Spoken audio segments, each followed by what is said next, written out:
आगाज करने वाले हैं। हमारे आज के जो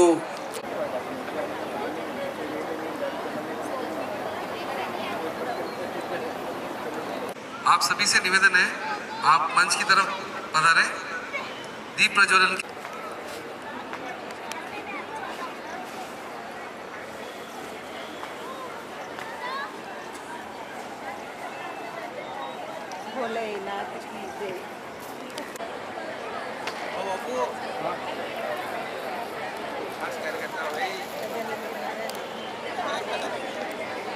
संचालक हैं श्रीमान चिंतन जी लोढ़ा साहब।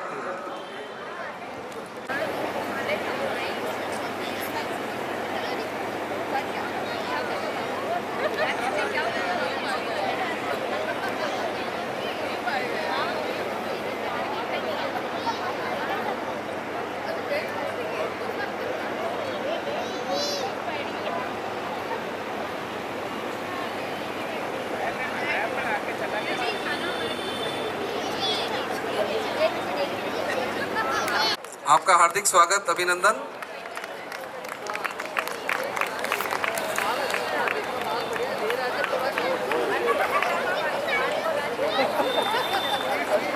मनोज जी गुजर, आपका भी हार्दिक स्वागत, अभिनंदन नगर माहेश्वरी युवा संगठन की पूरी टीम द्वारा।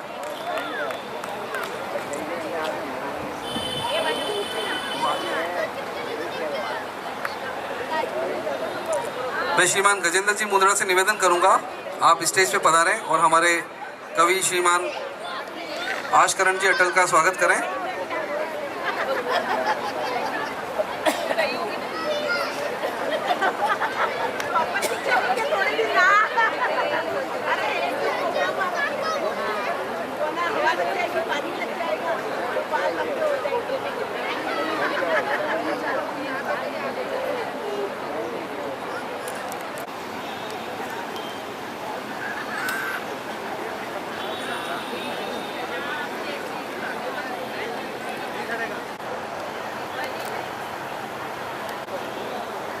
श्रीमान आशीष जी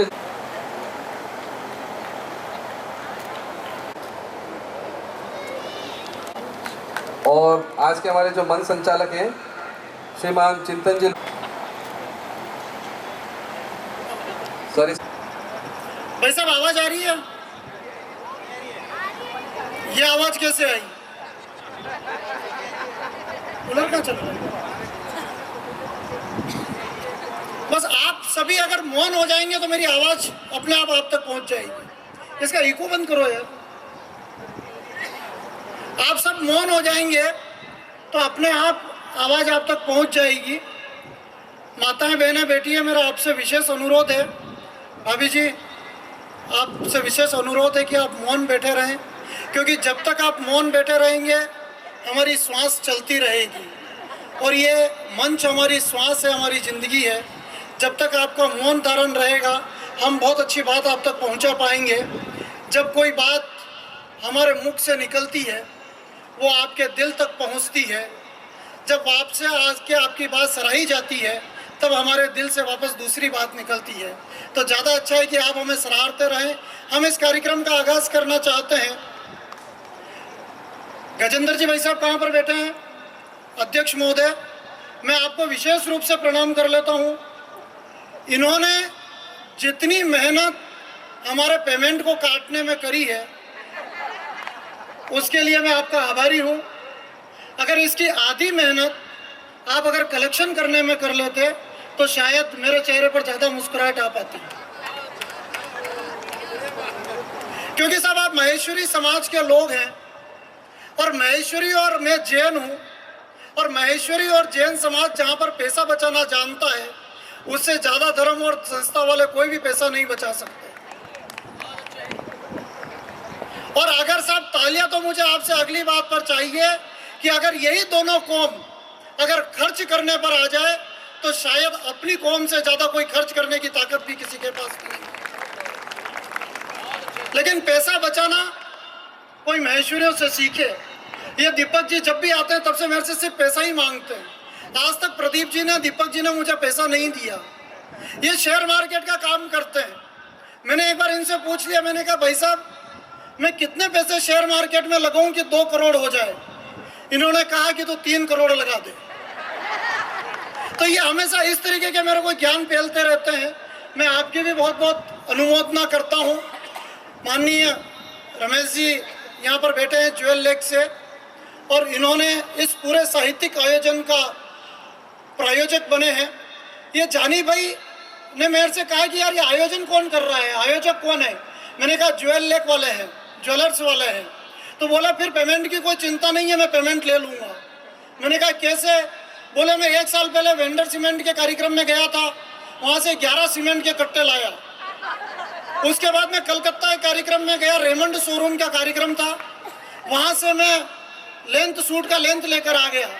इस बार ज्वेलर्स वालों की मुझे दुकान बता देना, कसम से एक एक चेन मैं जरूर वहाँ से लेकर आऊँगा सभी कवियों के लिए। तो एक बार मैं चाहता हूँ रमेश जी भाई साहब के लिए भी जोरदार तालियां बजा दें। माताएं बहनों का विशेष, मेरी पत्नी भी यहाँ पर बैठी हुई है, और इसको मैं इसलिए लेकर आया हूँ क्योंकि घर पे तो मैं इसको कुछ कह नहीं सकता, इसलिए मैं इसको यहाँ पर बिठाकर सुनाने के लिए लाया हूँ। और साहब अगर ये सब कवि यहाँ पर विराजमान है, अगर इन कवियों की पत्नी इनको घर पे सुन लेती तो इनको यहाँ पर आने की आवश्यकता महसूस नहीं होती। और मनीषा जी बैठी हुई हैं, ये कहती है कि मैं अपने पति को बोल बोल के थक गई हूँ, अब मैं आज यहाँ पर आई हूँ। तो इसलिए सबका स्वागत, अभिनंदन। मैं तमाम कवियों का एक बार आपको परिचय करवा दूं। धार से हास्य के एक बहुत बड़े पटाखे हैं, बम हैं, आपने कई बार इनको सुना होगा।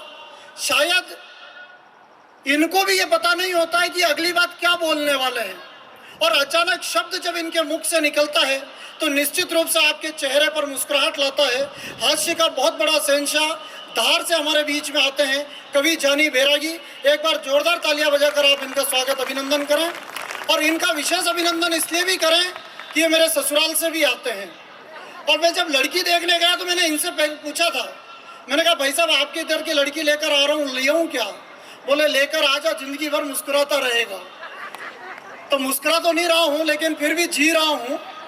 इन्होंने मेरे से पूछा कि भाई साहब कोई अच्छी बात बताओ। मेरी पत्नी ने मेरे से पूछा, बोले एक अच्छी बात बताओ और एक बुरी बात बताओ। तो मैंने मेरी पत्नी से कहा कि तू दुनिया की सबसे खूबसूरत पत्नी है और मैं बहुत अच्छी जिंदगी जी रहा हूँ। ये खुश हो गई। बोले बुरी बात, बोले जलानत है इस जिंदगी पर। और ये कार्यक्रम शुरू हो जाए, मंच की अनुमति चाहती हूँ। शब्द की आरती व्याकरण के दे, शब्द की आरती व्याकरण के दे, नवरसों की गमक सर्जना के लिए। शब्द की आरती व्याकरण के दे, नवरसों की गमक सर्जना के लिए। शब्द की आरती। और सरस्वती के क्या क्या रूप है देखिएगा। कंठ में जा बसी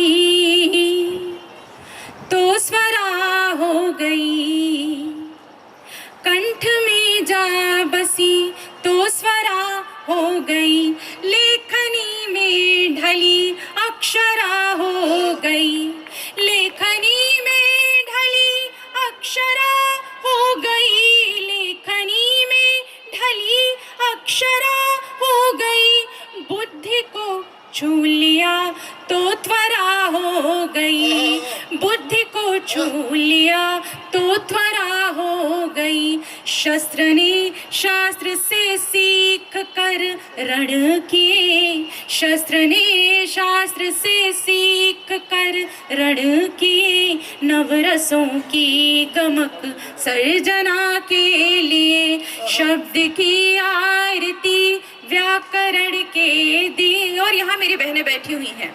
सरस्वती केवल लिखने पढ़ने का नाम नहीं, हर वो चीज जिसमें ज्ञान है, कला है, वहां सरस्वती का वास होता है। सुनिएगा। ज्ञान में और कला में समाई हो तुम, बहुत बढ़िया। ज्ञान में और कला में समाई हो तुम, लड़कियों की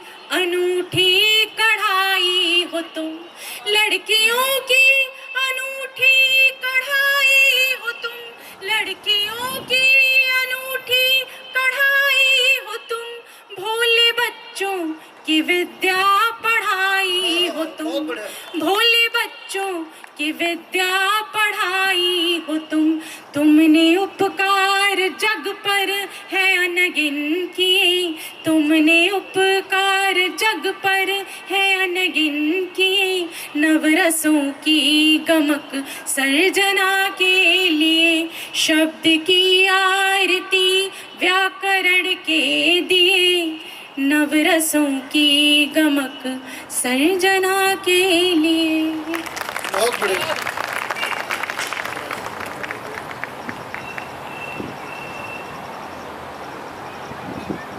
फोन से ले लेता ना, अभी बैठ जाता। अति सुंदर सरस्वती वंदना से हमने इस कार्यक्रम का आगाज किया। उन दोनों की शादी हुई, शादी हो के उन्होंने बच्चे पैदा हुए तो 2 जुड़वा बच्चे पैदा हो गए। बोले इसका नाम क्या रखेंगे? बोले इसका नाम रखेंगे अपन मैक्स और क्लाइमैक्स।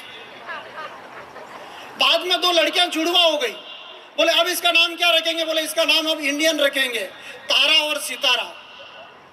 अब 2 साल बाद में वापस उनके जुड़वा बिटिया हो गई। बोले अब क्या करें? बोले अब इसका नाम रख दो स्टॉप और फुल स्टॉप।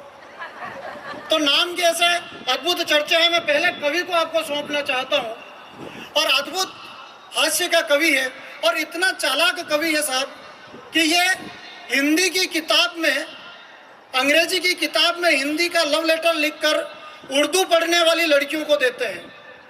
और ऐसे कलमकार हैं जो आपके चेहरे पर मुस्कुराहट लेकर आएंगे। जोरदार तालियों से पहले कवि का आगाज करें। मनोज गुर्जर आए और अपने इस कार्यक्रम का आगे कार्यक्रम बढ़ाएं। मनोज गुर्जर। मनोज जी पानी का एक घूंट लेकर आएंगे। हालांकि ये समाज का कार्यक्रम है, कुछ और भी ले सकते थे लेकिन इन्होंने पानी लिया है। आइए।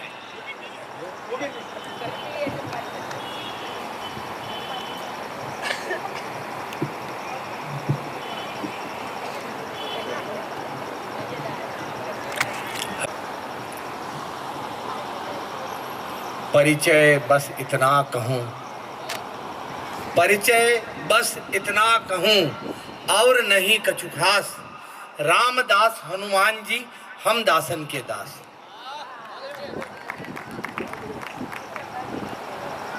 चिंतन जी जैन महान कवि हैं, इनकी किस्मत महान है। इनकी पत्नी बैठे हुए भाभी जी, हाँ बैठे हुए। मैं विशेष तौर से लेकर इनकी आता हूं पत्नी इनको कहती है जानू कानू नानू। मार ऐसो कहीं नहीं मार दे उसका लाकड़ा मिल लो खोज को खापा बजना कटू आयो। ये किस्मत वाले हैं, कोई दिक्कत नहीं है। 5-10 मिनट में आपके बीच में हूँ।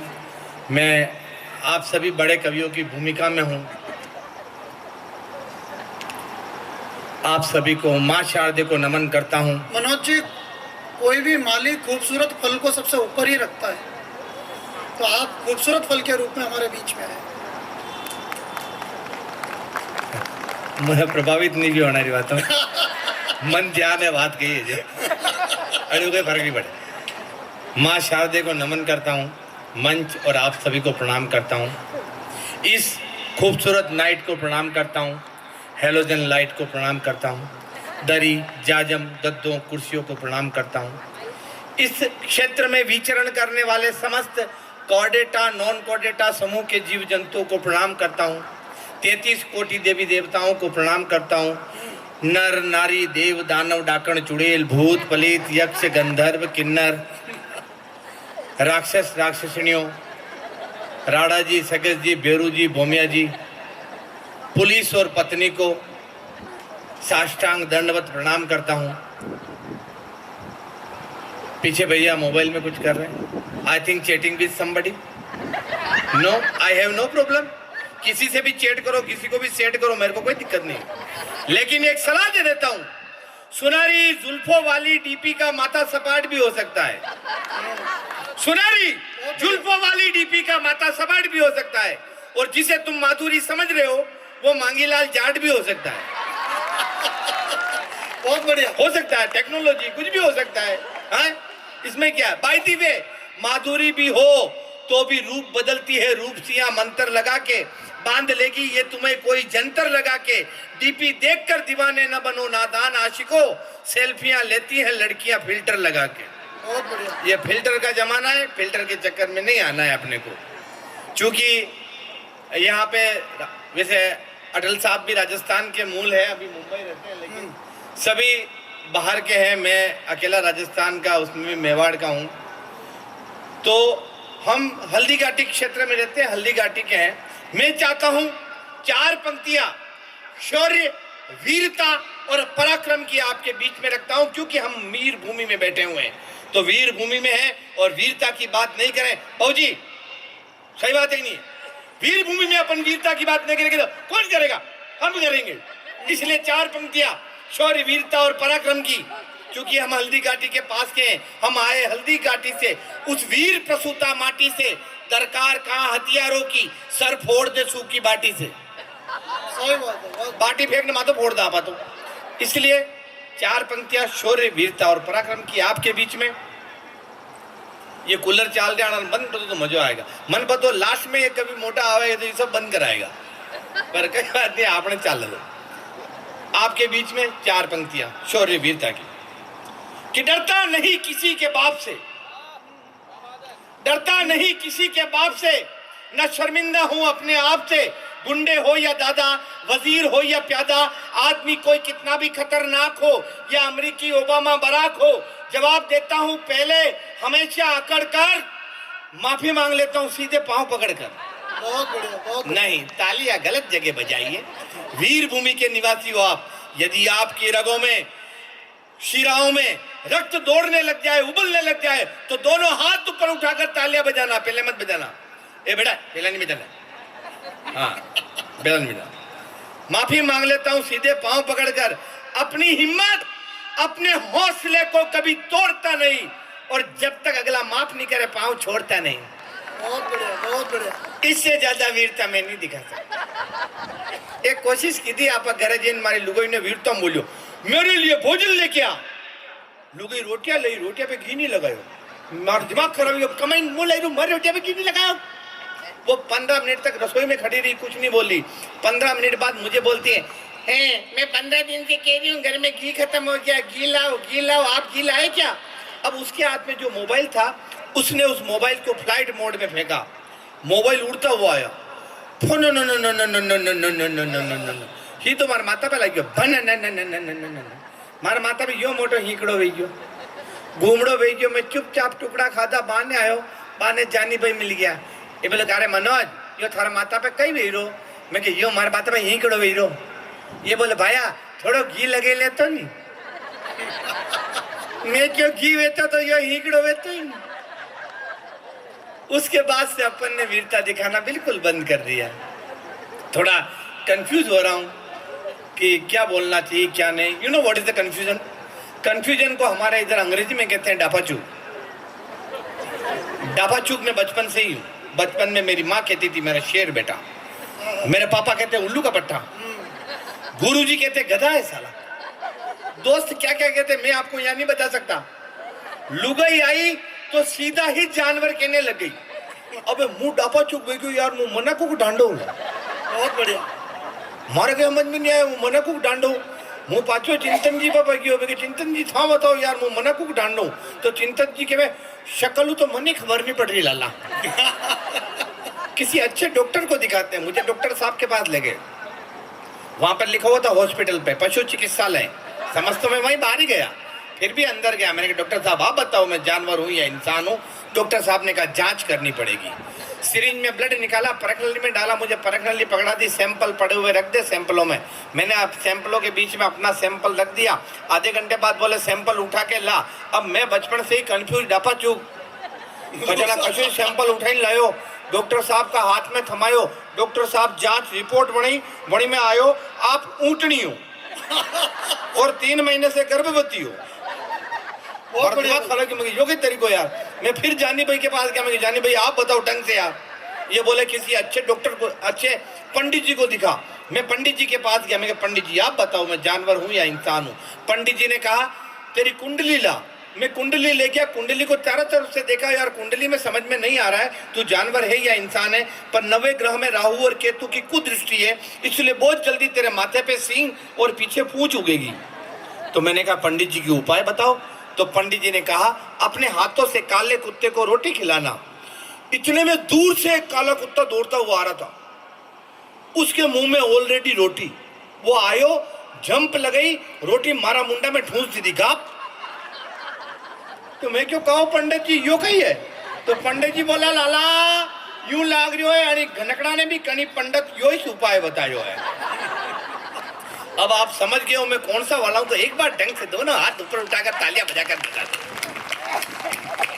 आनंद लो, कूलर के भी आनंद लो, मेरे भी आनंद लो। हा? मस्त मजे है। आपने मुझे यहाँ बुलाया, मैं पीछे वो तपन बैठा हुआ, पिछले साल उसने फोन किया था लेकिन मैं उपलब्ध नहीं हो पाया। इस बार चिंतन जी ने फोन किया तो मैं आ गया। वो वैसे हालांकि तपन शक्ल से ही लूटा हुआ आशिक लग रहा है। 4 पंक्तियां भाई तेरे लिए भी कह देता हूँ, भले तो यही कर पर कहूंगा कि प्यार में धोखा खाने वालों, बेवफाई का रोना रोने वालों, आप अपनी मोहब्बत की ई-केवाईसी करवाइए। आप अपनी मोहब्बत की ई-केवाईसी करवाइए। आपकी मोहब्बत कहीं नहीं जाएगी। कोई दूसरा लॉगिन भी करना चाहेगा तो ओटीपी आपके पास आएगी। बहुत बढ़िया भाई साहब। तो आपने मुझे यहाँ बुलाया, आमंत्रित किया, दुनिया के सबसे लकी आदमी हो, क्योंकि संसार का सबसे लकी आदमी आपके बीच में आया। मैंने आज तक किसी का नुकसान नहीं करा, सबके फायदे कराए। पहले मैं भारतीय जीवन बीमा निगम में काम करता था, लाइफ इंश्योरेंस करता था, मेरी वजह से सबका फायदा हुआ। मैंने आज तक जिसके बीमे किए सबके क्लेम पास हुए। क्यों करे अपन किसी का यार? मैंने मेरी ब्यूरो खोला, लड़के लड़कियों की शादियां करवाई, मेरी वजह से सबका फायदा हुआ। मैंने आज तक जिस लड़के की शादी करवाई उसकी लुगाई को भी विधवा पेंशन मिल रही है। बहुत बढ़िया। मुंबई चला गया, एक सेठ का, मैंने कहा सेठ मुझे नौकरी पे रखो। और बिल्कुल तेरे को नौकरी पे रखेंगे, मैंने सुना तू लकी आदमी। मैं कहा हाँ वो तो मैं हूँ। तो तेरे आने के बाद मेरी दुकान में बिक्री बढ़नी चाहिए। मैंने कहा वाई नॉट, बिक्री बढ़ेगी। मैं आ गया हूँ, भगवान कसम बिक्री बढ़ी, इतनी बिक्री बढ़ी, इतनी बिक्री बढ़ी। सबसे पहले उसकी दुकान के सारे सामान बिके। फिर फर्नीचर बिका, फिर दुकान बिकी, फिर घर और घर का सामान बिका। लास्ट टाइम जब आया दोनों किडनियां बिकवा कर आया हूँ। अब आप चाहते हो अपने लक का प्रभाव यहाँ नहीं दिखाऊं तो एक बार ढंग से तालियां वलियां बजाते रहो। बच गया। अच्छा, मुंबई के अंदर जब मैं वहां गया था, वहां इंडियन आइडल का ऑडिशन चल रहा था। आप जानते हो इंडियन आइडल, उसका ऑडिशन चल रहा था। मैं भी चला गया। आप सब गाना याद करता, किशोर कुमार, मोहम्मद रफीक, लता मंगेशकर, सब। मैं कहा भाई इंडियन आइडल दांगा यार, ऑडिशन दांगा, अदरा बढ़िया सिंगर है, क्यों नहीं देंगे। अब मैं सब याद करके जैसे ही सामने गया, ऐसे ही बैठे हुए अन्नू मलिक, वो जज बैठते हैं वैसे, मेरी डिस्क फॉर्मेट हो गई, वो सब भूल गया। लेकिन राजस्थान का व्यक्ति, उस पर भी मेवाड़ का व्यक्ति यदि कहीं जाए तो हार मान के आ सकता है क्या? आपने जो भी याद आ आती जगह मैं क्या आप सेट कर लाऊंगा। और बोला सुना शुरू करो। मैं बोला are you ready, sing a song with me, 3, 2, 1 start. बेरू जी बावजी कटे गया, मारे तेल बलियो सारी रात। वो बोला ये क्या है, ये नहीं चलेगा, ये नहीं चला, कुछ लेटेस्ट हो, कुछ पॉप सॉन्ग हो, रैप सॉन्ग हो, सुना। मेरे को अच्छा रैप सॉन्ग वो भी है अपने पास। यो यो मनियो कुंवरों को नहीं पनियो, are you ready, sing a song with me, 3, 2, 1 start. बारू जीत है कटे गया, तेल बले उमर सारी रात बाबा सारी रात, आंखें बनाओ बिगड़ी बात, बन जाएगी बिगड़ी बात, थारे जिमूंगा पूरी जात, घी का पीपा ले आऊंगा, चांदी का छत्तर चढ़ूंगा, घर में मारे शांति नी, बीवी केड़ा मानती नी, आंखों दान दामादीम, लुका रोटा खाटो जीम। रात अंधारी गेलो चीकणो, मैं दर पुए वन में गली। अक्षरदन बरडाटा, आधा वेतन काटता, नेता रोवे केश ने, लूट रिया है देश ने, कहीं बताओ जाऊं गटे, दुख मर मेटो आयो अटे, बोपा जी कई के दो, आखा पाती दे दो, जो के वो परो करूं, माथो फोड़ू वठे ही मरूं, अब तो चाल मारे साथे हाकल पटकू मोरा माथे, कर दो मेरा बेड़ा पार, भैरू जी की जय जयकार, जय जयकार बाबा जय जयकार, ताली बजाओ बारंबार, भैरू जी की जय जयकार। वो बोले ये नहीं चलेगा, नया जमाना है, नया वक्त है। मैंने कहा होगा, हम तो बस भैरू जी के भक्त है। बोलो भैरू जी बाबू जी की जय। कवि क्या कविताएं लिखेगा, राजस्थान में बैठे हुए हैं, हम क्या कविताएं लिखे, हम तो ऐसी बातें करते हैं। कवियों ने कविता लिख डाली, कथाकार ने लिखी कथा, बच्चों का बचपन लिख डाला, लिखा जवानी जोश था, सदियों तक जो अमित रहेगा कुछ ने ऐसा लिख डाला, जिसने जैसा देखा इसको उसने वैसा लिख डाला, लिखा हुआ जो आड़ावल पे वो भीलों का शोणित है, धोरों के कण कण पर पढ़ लो गाथा है सब वर्णित है, कहीं प्रेम की लिखी इबारत, कहीं राग है भक्ति का, तलवारों की कलम बनाई हर पन्ना है शक्ति का, त्याग लिखा है, शौर्य लिखा है, वीरों का गुणगान लिखा, और बलिदानों में सबसे ऊपर अपना राजस्थान लिखा। शानदार। हम तो उस राजस्थान के, शानदार नहीं, मुंह भली राजस्थान की बात कर रहा हूँ, 5 मिनट मोबाइल में लगी रहा। मुझे तो लगता है कि दिल की जमीन पर मोहब्बत की बस्ती बसा रखी है, लगता है मेरे बाबू ने कोई सोना फंसा रखी है, और आजकल की पीढ़ी के गजब के चोंचले हो गए, इस सोना के चक्कर में सारे बाबू तोतले हो गए। तोना बाबू क्या तल्ला है, मेले बाबू क्या तल्ला है, तोना बाबू ताना ताया, तोना बाबू पानी पिया, तोना बाबू पात करेंगे, तोना बाबू घूम चलेंगे, तोना बाबू तीन दिलाएगा, तोना बाबू मूवी दिखाएगा, तोना बाबू फोन दिला दे, सिम मेरा ली चार्ज करा दे, लव पे मेरा ली चर्चा करना, सोना बाबू खर्चा करना, पैसों का हो गया काटा तो सोना बाबू।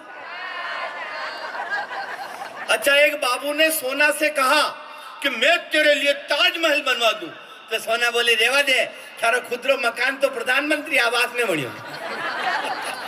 और सोना मिल गई टक्कर में, बाबू फंस गया चक्कर में, क्लेश करे और कांड करे, रोज नई डिमांड करे, बाबू उससे डरता है, मांगे पूरी करता है, चाटा मारे रोने न दे, सोना बाबू सोने न दे, गाड़ी बिक गई, बिक गया बंगला, सोना बाबू हो गया कंगला, किस्मत में अब बाटा तो सोना बाबू।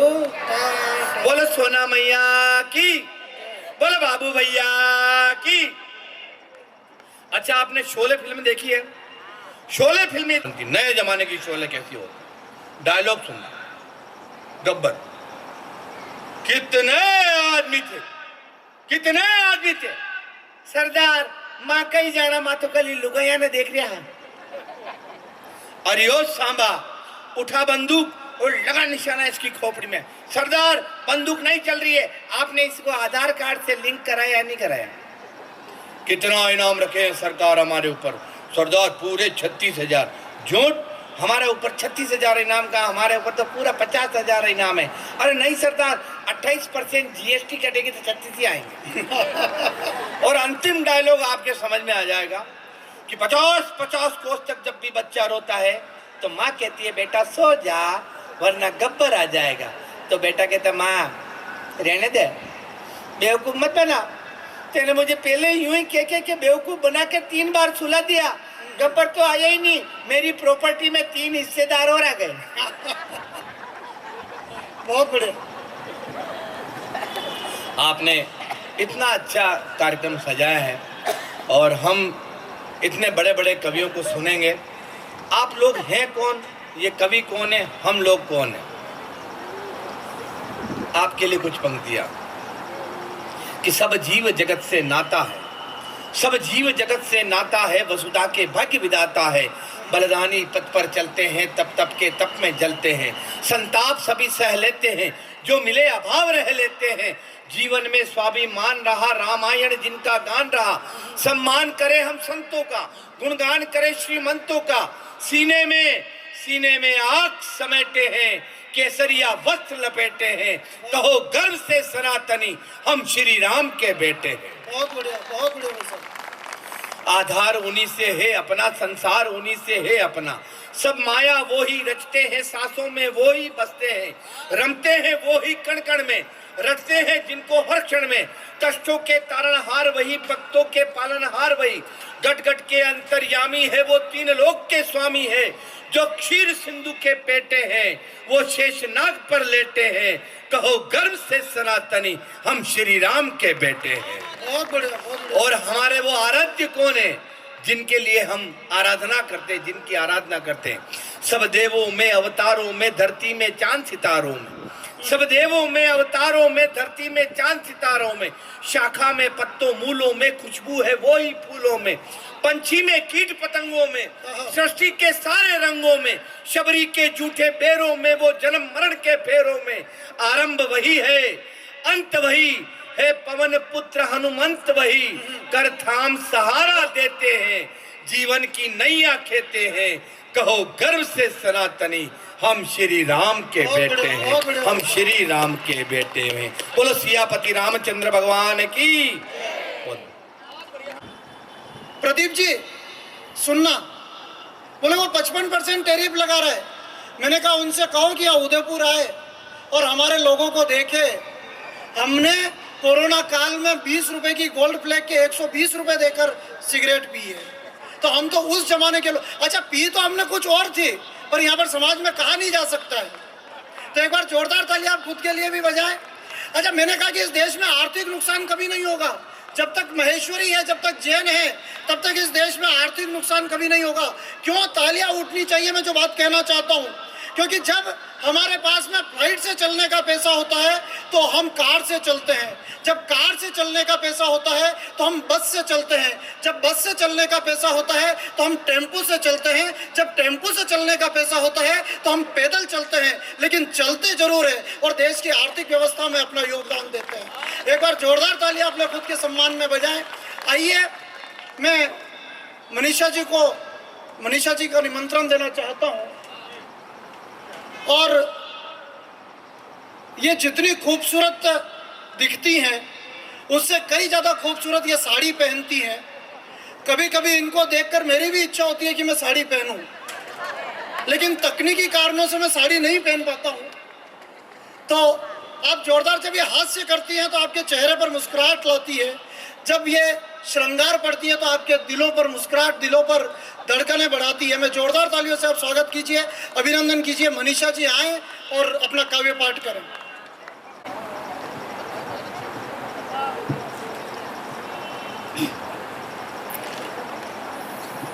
बहुत आभार। एक बार पुनः आप सबको प्रणाम करती हूँ। श्रोता दीर्घा में जो नए लोग पधारे हैं उन सभी को प्रणाम करती हूँ। बहुत अच्छा सुन रहे हैं आप लोग, सचमुच। मैं उदयपुर पहली बार आई हूँ और मेरा अनुभव सचमुच बहुत अच्छा रहा। एक बार जोरदार तालियां आप लोग अपने लिए बजाइए। की बात नहीं है, सचमुच इतना अच्छा सुनने वाले श्रोता बहुत कम मिलते हैं और मेरा विश्वास कीजिए मैं भी बहुत अच्छा सुनाने की कोशिश करूंगी आज, क्योंकि सुनाने का काम महिलाओं से अच्छा और कोई नहीं कर सकता। नहीं, यही कारण है कि आपने कवि 5 बुलाए हैं, कवित्री केवल 1। महिलाओं के प्रति आपके श्रद्धा और विश्वास को प्रणाम करते हैं। बहुत शानदार लोग। हाँ, जहां मन करे वहां आप ताली बजा सकते हैं। ये लोग तो बहुत बड़े बड़े कवि हैं, बहुत सिद्ध हस्त कवि हैं। मैं जहाँ कहीं भी जाती हूँ थोड़ी बहुत तैयारी करके जाती हूँ।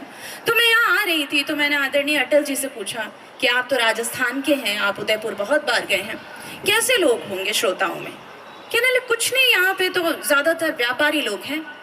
मैंने कहा जी, व्यापारी तो बहुत सारा पैसा लगाते हैं, इन्वेस्टमेंट करते हैं, बहुत सारा बिजनेस करते हैं, बहुत रिस्क उठाते हैं, बड़े बहादुर लोग होते होंगे ये। बोले काहे के बहादुर? मारवाड़ी है ये, बैंक से OTP आ जाए तो दरवाजा बंद कर लेते हैं। मैं समझ गई कि यहाँ की क्या नहीं। मैं आप लोगों का बहुत सम्मान करती हूँ, ये अटल जी कह रहे थे बहुत। हाँ, ये 1-1, 2-2 तालियां बजाओगे तो थोड़ी गड़बड़ हो जाएगी। मिल के बजाइए जहाँ भी अच्छा लगे आपको। मैं पहली बार आपके शहर में आई हूँ और आप जितना अच्छा सुनेंगे मैं उतना अच्छा सुनाने की कोशिश करूँगी। 4 पंक्तियाँ पढ़ती हूँ क्योंकि मैं भी ब्राह्मण कुल में जन्मी हूँ, लेकिन मेरी शादी बनियों में हुई है, तो आपका मेरा दर्द कुछ अलग नहीं है।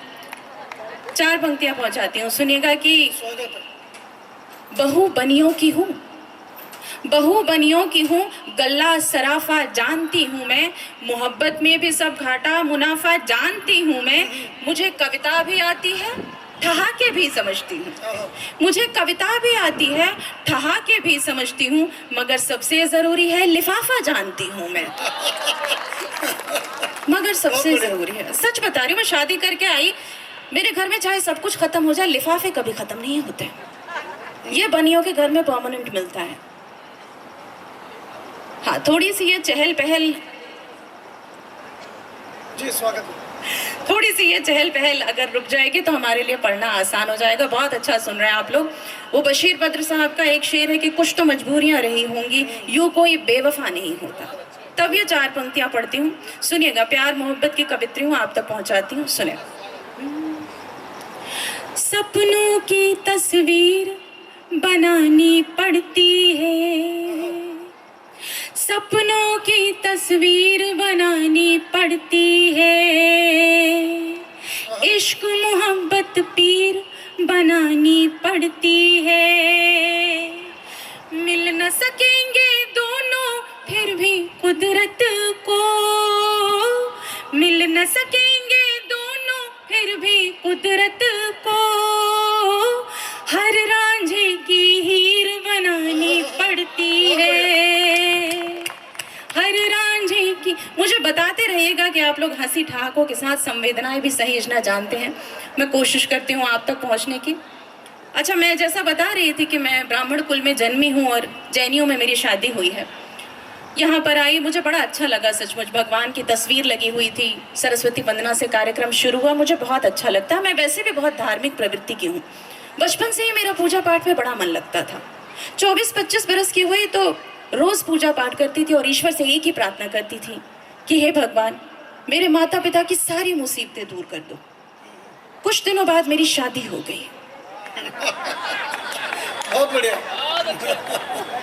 अच्छा, शादी के बाद पति भी बहुत धार्मिक मिला, वो भी रोज पूजा पाठ करे, पर जैसे ही मैं शादी करके पहुंची सारा पूजा पाठ बंद। मैंने कहा भाई ये क्या, पहले तो तुम बड़ा पूजा पाठ करते थे, अब क्या हो गया? बोले कुछ नहीं, बस तू मिल गई और क्या। मैंने कहा अच्छा, अब तुम्हें भगवान से कुछ नहीं चाहिए? बोले ना, मेरा भगवान से अब भरोसा उठ गया। बहुत बढ़िया। पिछले दिनों एक सत्संग में चली गई, वहां एक महाराज जी आए हुए थे, प्रवचन कर रहे थे, बड़े प्रेम से समझा रहे थे हमेशा प्रेम करना चाहिए, लड़ाई कभी नहीं करना चाहिए। मैंने कहा महाराज जी, दोनों करने का मन हो तो? बोले फिर शादी करनी चाहिए।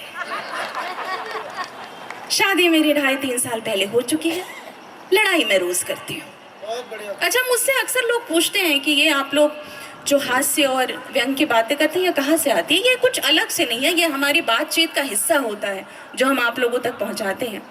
अभी जैसे आज ही मैं आ रही थी, जैसे ही इस कार्यक्रम का निमंत्रण मिला तो मुझे मनवीर जी ने फ़ोन किया, कहने लगे भाई मनीषा, वो जैन साहब का निमंत्रण मिला है, उदयपुर जाना है कार्यक्रम में। मैंने कहा हाँ जी, जाना तो मुझे भी है।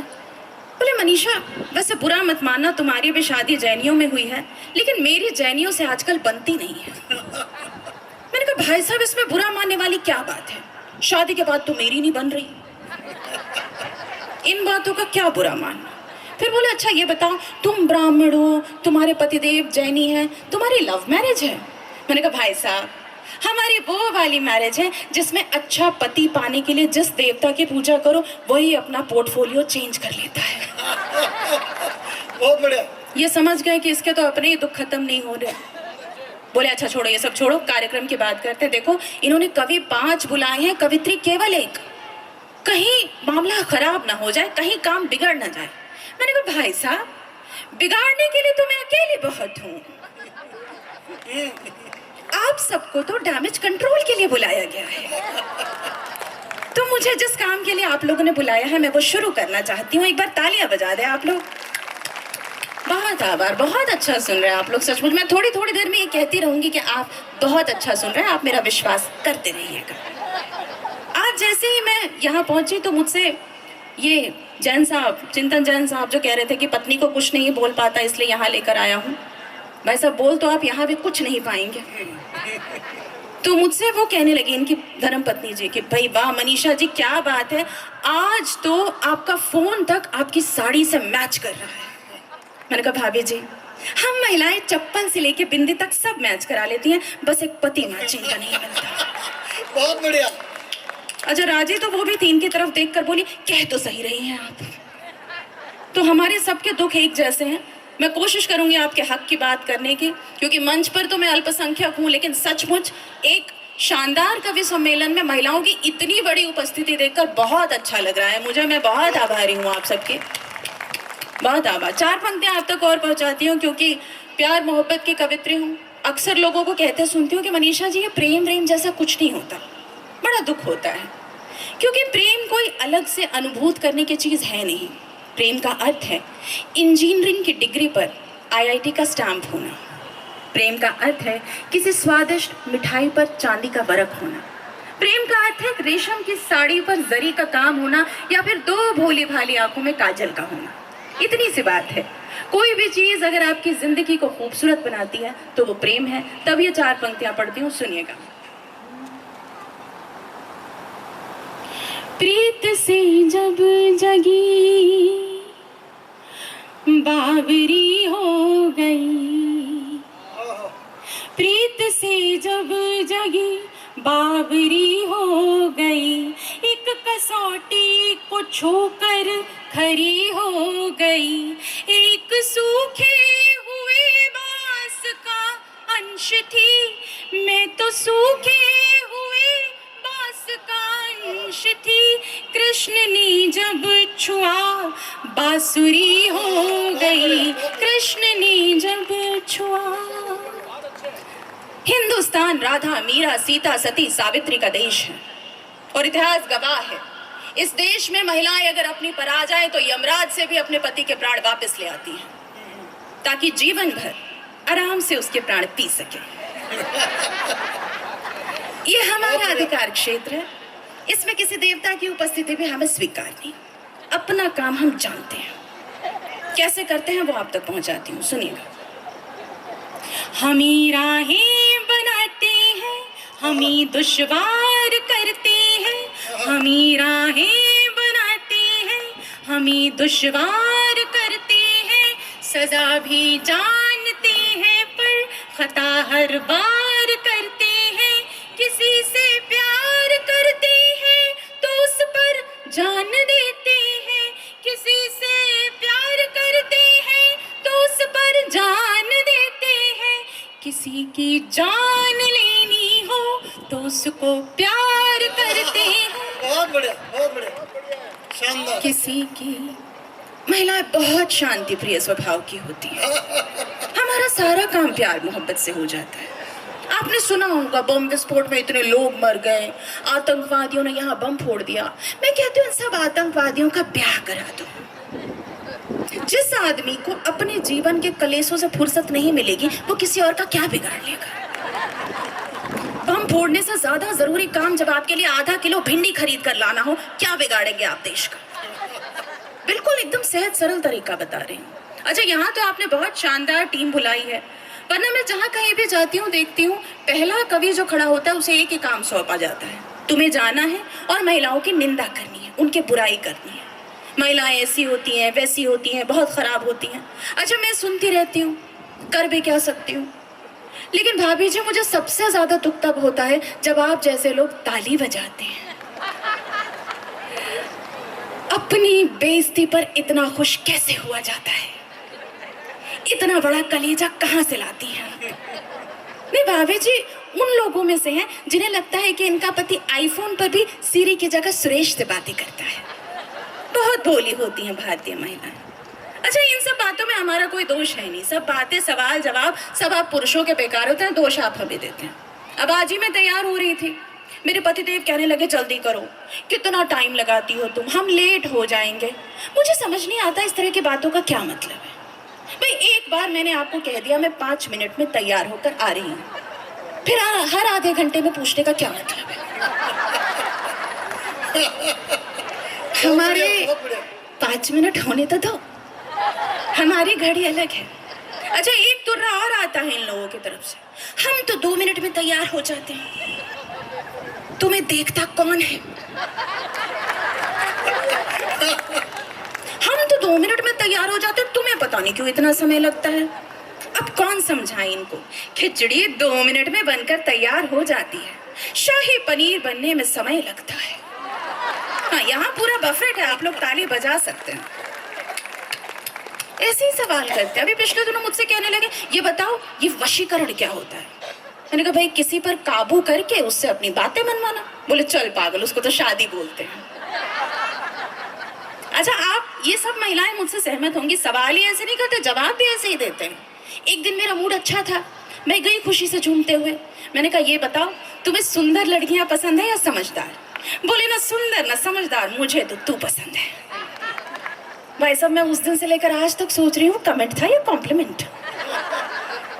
करते हैं ऐसी बातें। पिछले दिनों मार्केट जा रही थी, मैंने पूछ लिया, मैंने कहा भाई मार्केट जा रही हूँ, तुम्हारे लिए भी कुछ लाना है तो बता दो। बोले मेरे लिए तो थोड़ा सा सुख, थोड़ा सा चैन, थोड़ी सी शांति लेती आना। मैंने कहा पागल हो क्या, इसके लिए मुझे मार्केट नहीं मायके जाना पड़ेगा। अभी पिछले दिनों कहने लगे पता है कल रात मैंने बड़ा बुरा सपना देखा। मैंने कहा ऐसा क्या देख लिया तुमने? बोले मैंने देखा कि तू मर गई है। मैंने कहा अच्छा, और क्या देखा? बोले मैंने देखा कि तू मर गई है और मैं जार जार रो रहा हूं। मैंने कहा बावले आदमी, दुनिया की कौन सी औरत को अपने पति को रुलाने के लिए मरने की जरूरत पड़ती है? बहुत बढ़िया। इन टुच्चे कामों के लिए जान देंगे हम। करते हैं ऐसी बातें। करवा चौथ पे कहने लगे मुझे पता है तुम मुझसे बहुत प्रेम करती हो। मैंने कहा ऐसे कैसे पता है? बोले तुम व्रत रखती हो, सारा दिन पानी तक नहीं पीती, चांद देखने के बाद ही कुछ खाती हो, तुम सचमुच मुझसे बहुत प्रेम करती हो। मैंने कहा ना, कोई प्रेम नहीं है। हम भारतीय महिलाएं तो अपनी आदत से मजबूर है, पति हो या पोछा, हमें लंबे समय तक चलाने की आदत होती है। एक बार अपने अपने पोछों के लिए तालियां बजाइए आप लोग। कोई प्रेम नहीं है। करते हैं ये लोग ऐसी बात है। अभी एक दिन पार्लर जा रही थी, कहने लगे तुम पार्लर जाती हो, इतना पैसा खर्चा करती हो, उसके बाद भी दिखती तो वैसी ही हो। मैंने कहा मैं पार्लर मेकअप कराने जाती हूँ, प्लास्टिक सर्जरी नहीं। और वो तो अच्छा हुआ इन पुरुषों में सुंदर दिखने की न ख्वाहिश है न गुंजाइश, वरना देखिए आप इन चेहरों को, इनको सुंदर बनाने में कुबेर का खजाना खाली हो सकता है। अच्छा, उसके बाद ये मेरी बात का बुरा भी मान जाते हैं। अभी आदरणीय अटल जी कहने लगे मैं मनीषा देखो तुम्हारी बाकी सब बातें ठीक है, पर ये सुंदरता वाली बात गलत है। मैंने कहा कैसे? बोले देखो शेर हो या शेरनी, मोर हो या मोरनी, हर प्रजाति में पुरुष ही सुंदर होता है। मैंने कहा आदरणीय, इसका मतलब एक बात तो आप भी मानते हैं, पुरुष को यदि सुंदर दिखना है तो जानवर बनकर पैदा होना पड़ेगा, आदमी रहते तो कुछ नहीं हो सकता। आपका एक बार तालियां बजा दीजिए आप लोग। सुन बहुत अच्छा रहे आप, लेकिन प्रतिक्रियाएं कम आ रही हैं। 4 पंक्तियां और यहाँ पर महिला शक्ति बैठी हुई है, आपके हवाले से पढ़ती हूँ कि हमारे ख्वाब का मारा सुकून से सो न पाएगा, हमारे ख्वाब का मारा सुकून से सो न पाएगा, वही बस दूर होगा संग हमारा जो न पाएगा, और हमारा हो न हो लेकिन हमें इतना यकीन तो है, हमारा हो न हो लेकिन हमें इतना यकीन तो है, जिसे हम चाह लेंगे वो किसी का हो ना पाएगा, जिसे हम चाह लेंगे। इतना कॉन्फिडेंस केवल महिलाओं में होता है, बाकी ये पुरुष तो इतने भोले होते हैं कि बिना तनख्वाह की नौकरी में भी खुश हो जाते हैं। आइए मैं गीत सुनाना चाहती हूँ आप लोगों को, क्योंकि मूलतः गीतकार हूँ मैं, गीत मेरी मूल विधा है और आप लोग बहुत अच्छा सुन रहे हैं। मैं चाहती हूँ कि एक अच्छा गीत आपको सौंप कर जाऊँ। वैसे मैं जहाँ कहीं भी जाती हूँ मुझ पर एक आरोप लगता है कि आप जहाँ भी जाती हैं अपने पति की बुराई करती रहती है, तो मैं 2-4 बातें और लोगों के बारे में भी कह लेती हूँ।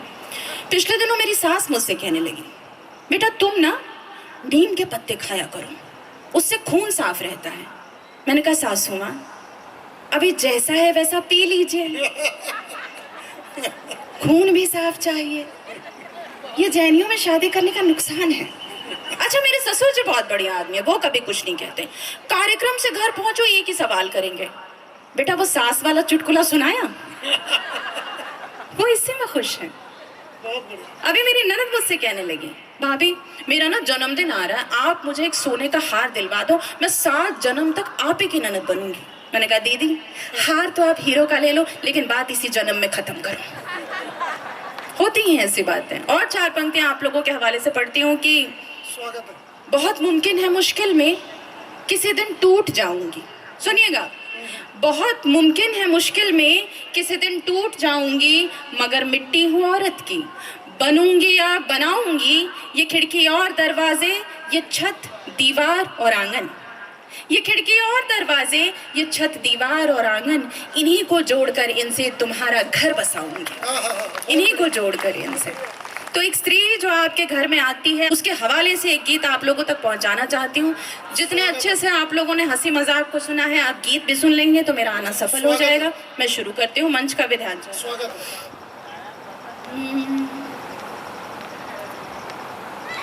करोगे तब भी मुझसे प्यार, करोगे तब भी मुझसे प्यार, तब भी मुझसे प्यार करो। मुझे बताइएगा कि गीत कैसे सुनते हैं। करोगे तब भी मुझसे प्यार, करोगे तब भी मुझसे प्यार, ढल जाए ये रूप बदन पर, रोए ये सिंगार, कहो ना क्या तब होगा प्यार, कहो ना क्या तब होगा प्यार, ढल जाए ये रूप बदन पर, रोए ये सिंगार, करोगे क्या तब मुझसे प्यार। एक दृश्य रख रही हूँ, देखिएगा। अपने जीवन में हर महिला ये दृश्य जरूर जीती है। झुर्री वाला चांद, झुर्री वाला चांद नहीं जब दर्पण को भाएगा, नैनों के बदले नैनों से चश्मा टकराएगा। झुर्री वाला चांद नहीं जब दर्पण को भाएगा, नैनों के बदले नैनों से चश्मा टकराएगा। फिल्मी गीतों की धुन पर मैं गाऊंगी चौपाई, ड्रेसिंग टेबल पर रखूंगी मरहम और दवाई। स्वेटर बुनने में बीतेगा, स्वेटर बुनने में बीतेगा सर्दी का इतवार, कहो ना क्या तब होगा प्यार, कहो ना क्या तब होगा प्यार, ढल जाए ये रूप बदन पर, रोए ये सिंगार, बताओ क्या तब होगा प्यार। समय से बड़ा कोई सच नहीं है, सुनिएगा। जब बालों से झांकेगा थोड़ा थोड़ा उजियारा, किसी का वर्तमान है किसी का भविष्य। जब बालों से झांकेगा थोड़ा थोड़ा उजियारा, आंखों की झाई से हारेगा काजल बेचारा। झीने झीने सुर में थक कर जब कोयल गाएगी, धर कर हाथ कमर पर कोई नदिया सुस्ताएगी।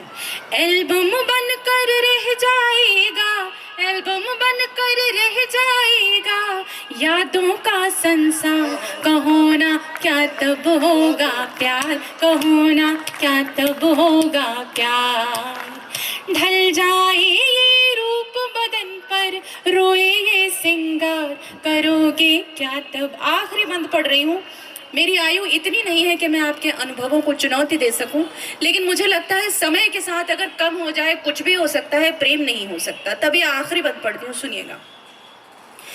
गर तुमको मुझसे ठग लेगी कम से उम्र गुजरिया, गर तुमको मुझसे ठग लेगी कम से उम्र गुजरिया, फिर तो इश्क मोहब्बत कच्चा सौदा है सांवरिया। सोच समझ लो फिर मत कहना कर बैठे नादानी, सपनों की खेती में लगता है आंखों का पानी।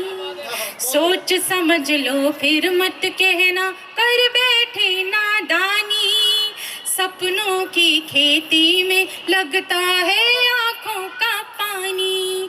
तो क्या काबू में रख पाओगे, क्या मुट्ठी में रख पाओगे लम्हों की रफ्तार,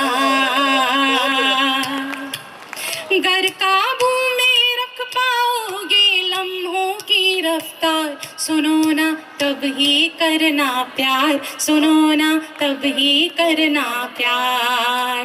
ढल जाए ये रूप बदन पर, रोए ये सिंगार, मगर फिर भी हो मन में प्यार, मगर फिर भी हो मन में प्यार। बहुत आभार, बहुत शुक्रिया। बहुत बहुत बढ़िया, बहुत बढ़िया। मनीषा जी, एक गीत और की ओर, एक गीत। आज हमारा चांद देखने आंगन उतरा चांद, क्या बतलाए कितना टूटा कितना बिखरा चांद, वही अदाएं वही जवानी उतना ही शफाक, मुझसे मेरा चांद चुरा कर कितना निखरा चांद, कितना निखरा चांद। एक गीत की ओर मैं आपसे गुजारिश करूंगा कि एक गीत और पढ़ें।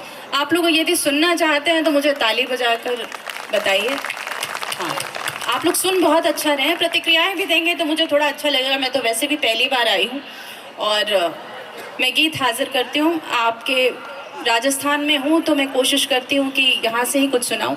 राजस्थान में एक शैली है जिसमें खाने पीने की चीज़ों पे महिलाएं गीत लिखती हैं और अपने पति को, प्रेमी को, जो भी अवेलेबल हो उसको suनाती हैं, उसको रिझाती हैं। तो मैं ये गीत पढ़ना चाहती हूँ। स्वागत है। हाँ,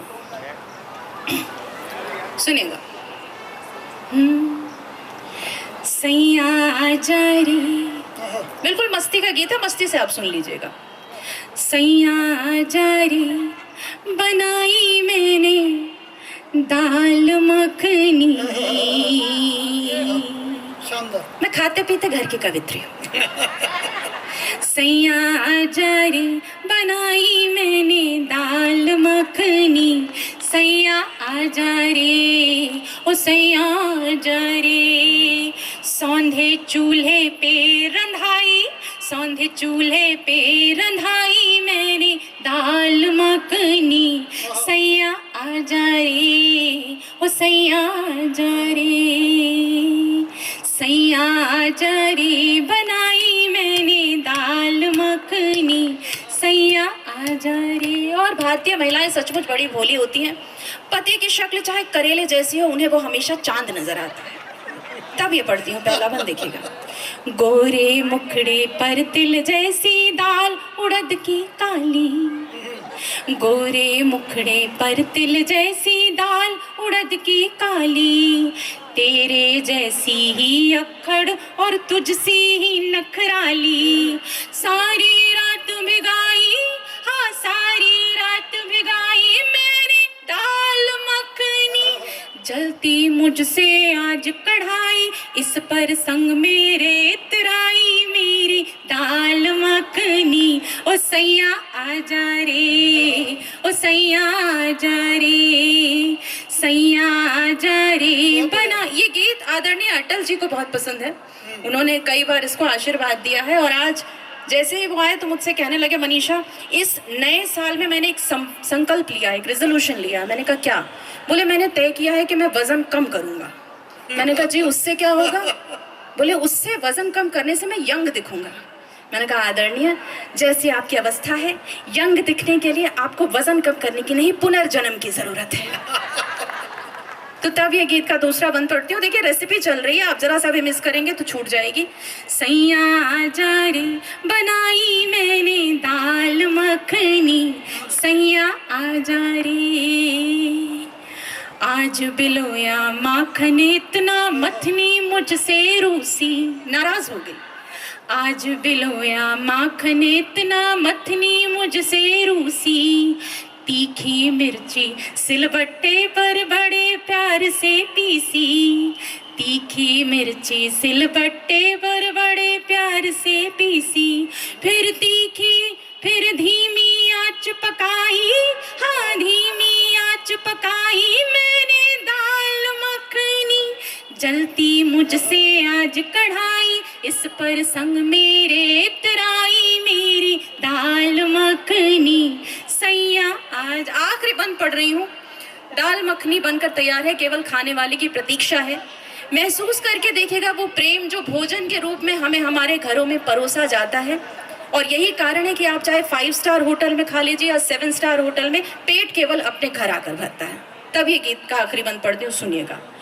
बड़े जतन से चौंक लगाया, खुशबू से घर महका, लाख जतन से चौंक लगाया, खुशबू से घर महका, इंतजार में मन का सोना खदबद करता दहका, इंतजार में मन का सोना खदबद करता दहका,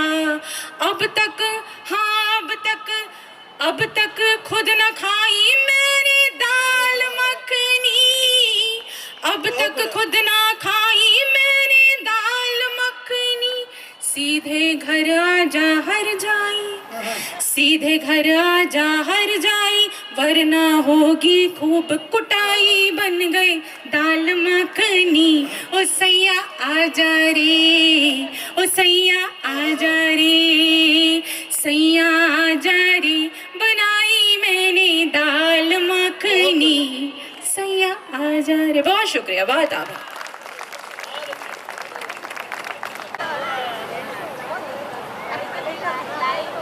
शानदार गीत के साथ में मनीषा जी ने अपना काव्य पाठ पूरा किया। एक बार जोरदार तालियां आप मनीषा जी के लिए बजाएं। मनीषा जी की बात से मुझे एक बात याद आ गई। ये पत्नियों के बारे में बहुत कुछ कहा गया। मैं मेरी पत्नी को लेकर साहब साड़ी की दुकान में गया। प्रदीप जी कहाँ चले गए? इन्होंने मुझे कहा कि भाई साहब कहीं पर भी ले जाना, लेकिन पत्नी को कहीं पर भी साड़ी की दुकान में मत ले जाना। मैं एक बार साड़ी की दुकान में ले गया साहब, 1.5 घंटे तक मेरी पत्नी ने एक भी साड़ी नहीं खरीदी और मैं वहाँ बैठा बैठा आंसू आने लग गए। मैंने कहा कुछ तो खरीद ले, पूरी दुकान को यूक्रेन बनाकर रखा हुआ है। अंत में इसने सेल्समैन से कहा भाई साहब वो जो एक खाकी कलर का जो कपड़ा टंग रहा है वो निकाल के दो। सेल्समैन उदयपुर का था, उसने हाथ जोड़ के कहा भाभी जी ये हमारी दुकान में पोछा लगाने वाला कपड़ा है। तो वो मेरे पत्नी जी थे। अच्छा एक बात है, पत्नी जो भाभियाँ होती है वो अक्सर 3 बार खरीदारी करने जाती है। एक बार देखने जाती है, दूसरी बार खरीद के लाती है और तीसरी बार बदलवाने जाती है। तो एक बार आप खुद के सम्मान में एक बार जोरदार तालियां बजाएं। अच्छा मनीषा जी ने एक बात ये भी कही कि पत्नी अगर चाहे तो अपने पति के प्राण यमराज से भी लेकर आ जाती है। हम लोग तो बिखरे हुए लोग हैं, जो बुद्धिजीवी लोग बैठे हुए हैं, महिलाएं बैठी हुई है। मैं आपके सम्मान में एक बात कहना चाहता हूं कि हम लोग तो बिखरे हुए लोग हैं। हमें साज संवारने का काम आप लोग करती हैं। ये पत्नी तय करती है कि उसका पति राजा बनेगा या भिखारी बनेगा। तो आपके बिना हमारा कुछ भी नहीं है। एक बार आप खुद के सम्मान में एक बार जोरदार तालियां बजाएं। मैं अगले कवि को आपको सौंपना चाहता हूँ। मुंबई एक बहुत बड़े कलमकार हमारे बीच में है। मैंने पहले भी कहा था कि मुंबई से हमारे बीच में आए हैं और विवाह और प्रेम रतन धन पायो जैसे फिल्मों के संवाद जिस कवि ने लिखे हैं, अनगिनत पुरस्कार जिसकी झोली में है, जिनकी एक बहुत प्रसिद्ध कविता मध्य प्रदेश और छत्तीसगढ़ की किताबों में पढ़ाई जाती थी, ऐसे कलमकार अभी भी पढ़ाई जाती है छत्तीसगढ़ में। ऐसे कलमकार हमारे बीच में हैं। एक बार जोरदार तालियां बजाकर आप आशकरण जी अटल हमारे बीच में है, उनका स्वागत और अभिनंदन करें। जोरदार तालियों से आप आशकरण जी अटल, इनको इन पंक्तियों से आवाज़ देना चाहता हूँ कि आपको मिल सकता है हमसे बेहतर, आपको मिल सकता है हमसे बेहतर, हमको मिल सकता है आपसे बेहतर, लेकिन आप और हम अगर एक हो जाएं तो फिर नहीं हो सकता इससे कुछ बेहतर। एक बार जोरदार तालियां आशकरण जी अटल के लिए। पधारें और काव्य पाठ करता हूं। मेरे प्रणाम स्वीकार कीजिए। प्रणाम इसलिए भी कर रहा हूं क्योंकि आज के जमाने में भाई भाई की नहीं सुनता, बेटा बाप की नहीं सुनता। ऐसे में आप इतनी देर तक बैठकर आप हमारी कविताएं सुनेंगे, इसलिए मैं आपको प्रणाम करता हूं। मैं आपका ज्यादा समय नहीं लूंगा, उतना ही समय लूंगा जितना समय मैं आपको दूंगा।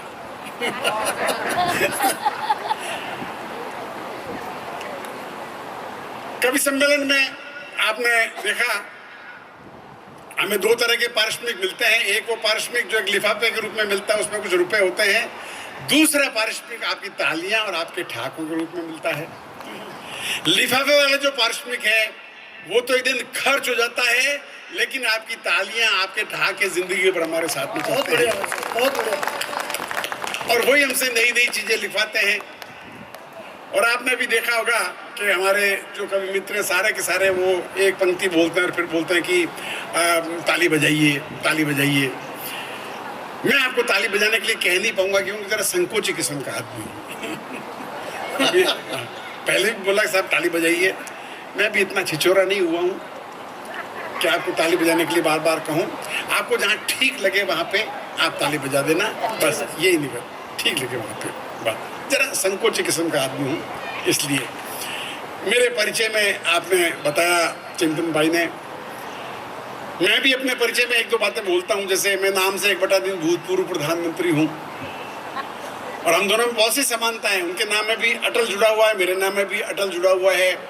वे भी कविताएं लिखते थे, मैं भी कविताएं लिखता हूँ। वे भी कभी एवरेस्ट पे नहीं चढ़े, मैं भी कभी एवरेस्ट पे नहीं चढ़ा, बिल्कुल बराबरी का मामला है। वे जब भी मुंबई आते थे तो मुझसे मिलने के लिए मेरे घर नहीं आते थे। मैं भी जब दिल्ली जाता था, बहुत बढ़िया भाई साहब, तो उनसे मिलने के लिए उनके घर नहीं जाता था, बिल्कुल बराबरी का मामला है। वे एक लंबी उम्र जीने के बाद में इस दुनिया से गए, तो मुझे भी कोई जल्दी नहीं है। बहुत सी समानता है हम दोनों के अंदर। और दूसरा परिचय जो, जैसा कि मैंने बताया, मैं बॉम्बे से आता हूँ। बॉम्बे में आपने देखा होगा कि बॉम्बे में घर बड़ी मुश्किल से मिलता है, और ऐसा एक ज़माने में तो न्यूयॉर्क के बाद में कोई सबसे कीमती जो या भाड़े पे या खरीदने पे वो मुंबई के घर हुआ करते थे। तो साहब एक एग्जांपल दे रहा हूँ, ये हमारे चिंतन भाई बहुत साल पहले एक बॉम्बे में बसने के लिए आए और दलाल से कहा भैया हमें एक अच्छा सा घर दिलवा दो।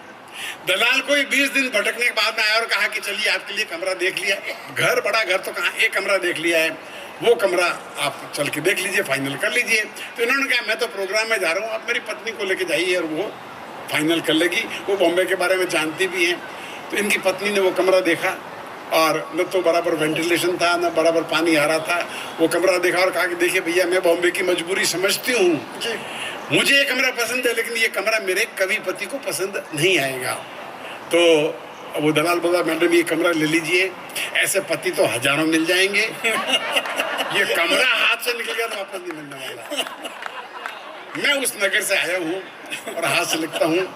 आपके सामने कुछ हास्य रसिक कविताएं, मैं 2 तरह की कविताएं लिखता हूँ। एक वे कविताएं जो अच्छी कविताएं होती हैं, दूसरी वे कविताएं जो बहुत अच्छी कविता होती है। जब मुझे बहुत अच्छे श्रोता मिलते हैं तो मैं बहुत अच्छी कविताएं सुनाया करता हूँ, तो मुझे मालूम पड़ जाएगा आप बहुत अच्छे श्रोता हैं। कुछ कविताएं सुना रहा हूँ, छोटी छोटी कविताओं से शुरुआत कर रहा हूँ।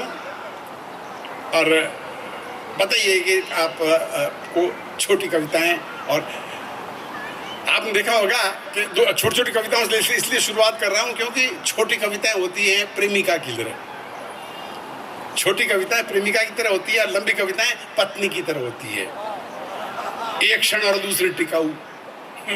छोटी छोटी कविताओं से शुरुआत कर रहा हूँ और सुनिएगा। जी स्वागत है भाई साहब, स्वागत है। अभी मनीषा ने बहुत अच्छा सुनाया। आज के ज़माने में थोड़ा हास्य के साथ में ऐसे बढ़िया गीत मिलते कहाँ हैं। मेरे बाद में भी बहुत बढ़िया 2 गीतकार बैठे हुए हैं। मैंने आज इनसे निवेदन किया था चिंतन भाई से कि भाई मुझे जो है इनसे पहले निपटा देना जानी से। क्यों, जानी जब शुरू होता है ना तो पता नहीं चलता है कि कहाँ कविता और कहाँ टिप्पणी और कहाँ क्या है। अभी आप देख लें थोड़ी देर बाद में छोटी छोटी कविता शुरुआत कर रहा हूँ। एक छोटी सी कविता देखिएगा, बहन जी सुनिएगा, मैडम सुनिएगा।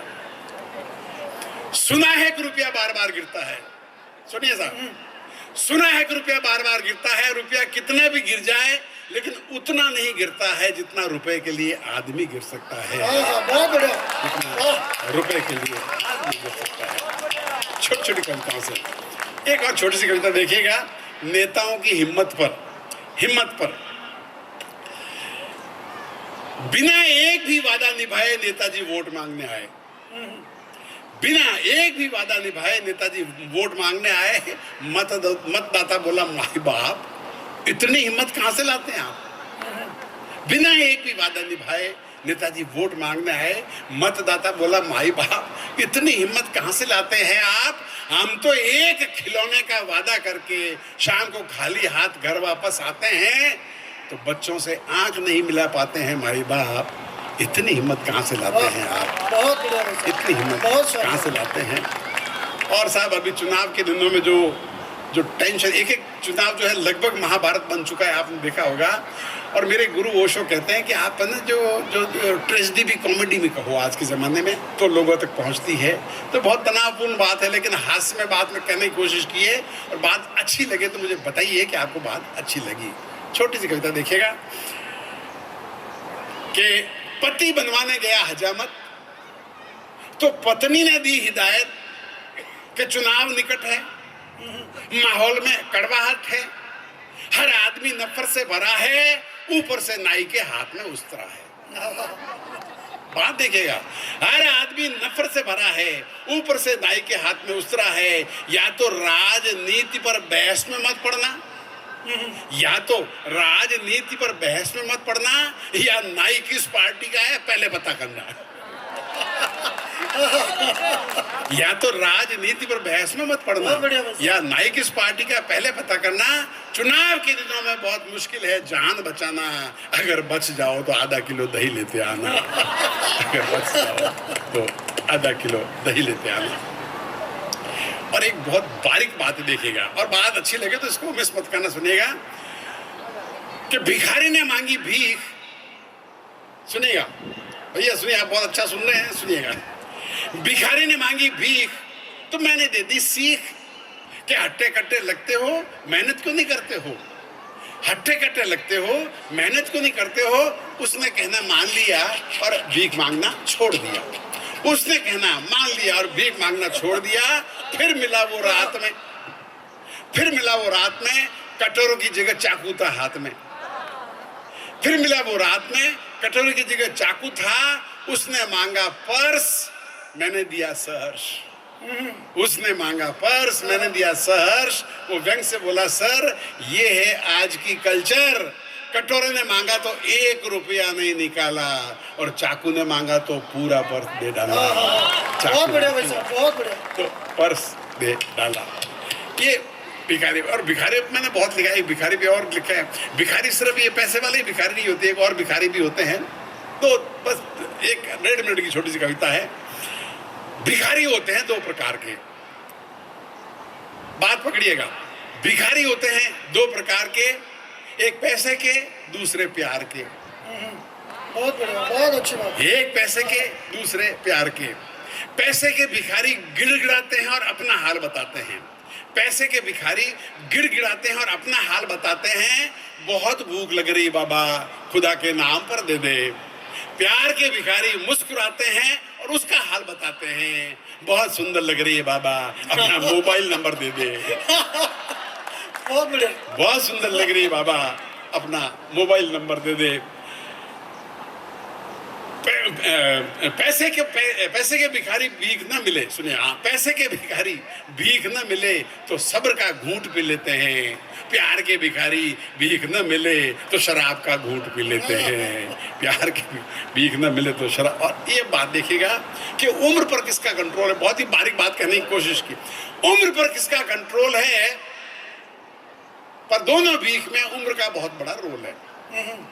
पर दोनों भीख में उम्र का बहुत बड़ा रोल है। पैसे की भीख बूढ़ा मांगे तो ठीक, पैसे की भीख बूढ़ा मांगे तो ठीक, जवान मांगे तो डांट खाता है।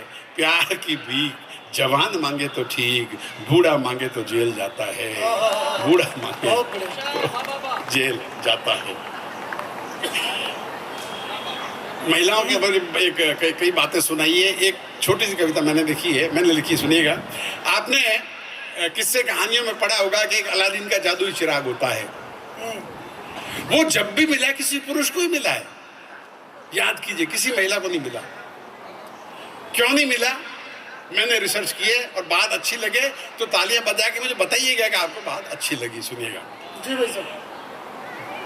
कि जूठे बर्तनों के ढेर से घबराकर, जूठे बर्तनों के ढेर से घबराकर महिला बोली, हे ईश्वर, ये अलादीन का जादुई चिराग हमेशा किसी पुरुष को मिलता है, किसी महिला को क्यों नहीं मिलता, जिन हमारा भी हाथ बटा दिया करता। प्रकट हुए परवरदिगार और बोले कि नियम के अनुसार एक महिला को एक बार में एक ही जिन्न मिल सकता है। बहुत बढ़िया। सारे जिन्न समझ गए। प्रकट हुए परवरदिगार और बोले कि नियम के अनुसार एक महिला को एक बार में एक ही जिंद मिल सकता है। हमारा रिकॉर्ड कहता है तुम्हारी शादी हो गई, तुम्हें तुम्हारा जिंद मिल चुका है। हमारा रिकॉर्ड कहता है तुम्हारी शादी हो गई, तुम्हें तुम्हारा जिंद मिल चुका है। उसे अभी तुमने आटा पिसाने भेजा है, रास्ते में टेलर से तुम्हारा ब्लाउज लेते हुए, मकान मालिक को किराए देते हुए तुम्हारे लिए झंडू बाम लाएगा, पहले बाम लगाएगा फिर काम पर जाएगा। इस जिन्न की तरह उस जिन्न का दुरुपयोग भी संभव है, अतः महिलाओं को चिराग मिलना असंभव है। महिलाओं को चिराग मिलना असंभव है। एक और छोटी सी कविता देखिएगा, है?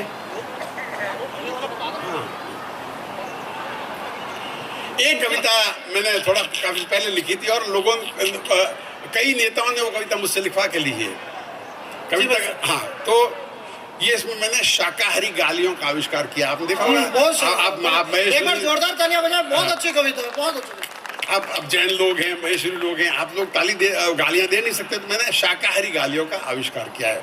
हुआ क्या था कि मैं अखबार, काफी पहले की बात है, मैं अखबार पढ़ रहा था। अखबार में एक समाचार था कि बिहार में झामुमो का प्रभाव घटा। बिहार में झामुमो का प्रभाव, तो मैंने समझा कि झामुमो नाम की कोई बीमारी होगी जिसका प्रभाव घट गया होगा।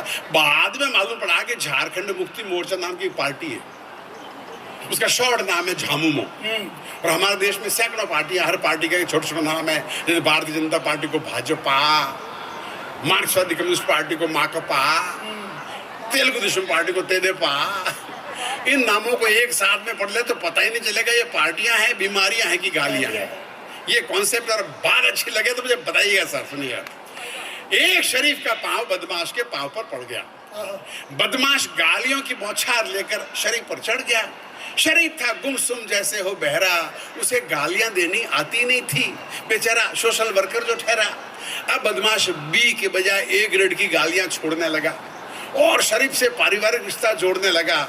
तब शरीफ की जुबान पर कुछ राजनीतिक पार्टियों के संक्षिप्त यानी छोटे नाम आ गए, जो गुस्से में गालियों की तरह बोले तो गालियों की जगह काम आ गए।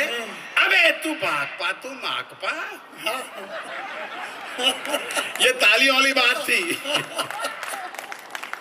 अबे तू भागपा, तू माकपा, तू भाजपा, तू सपा, तू जद, तू लोद, तू हलोद पुलोद, तू द्रमुक, तू अद्रमुक, तू तेदेपा, हवीपा, भारीपा, दमकीपा। ये सब पार्टियां हैं। मैं जरा संकोची आदमी आपको तालियों के लिए कह नहीं पाऊंगा। हवीपा, भारीपा, दमकीपा, अपने आप को खाल में छिपा।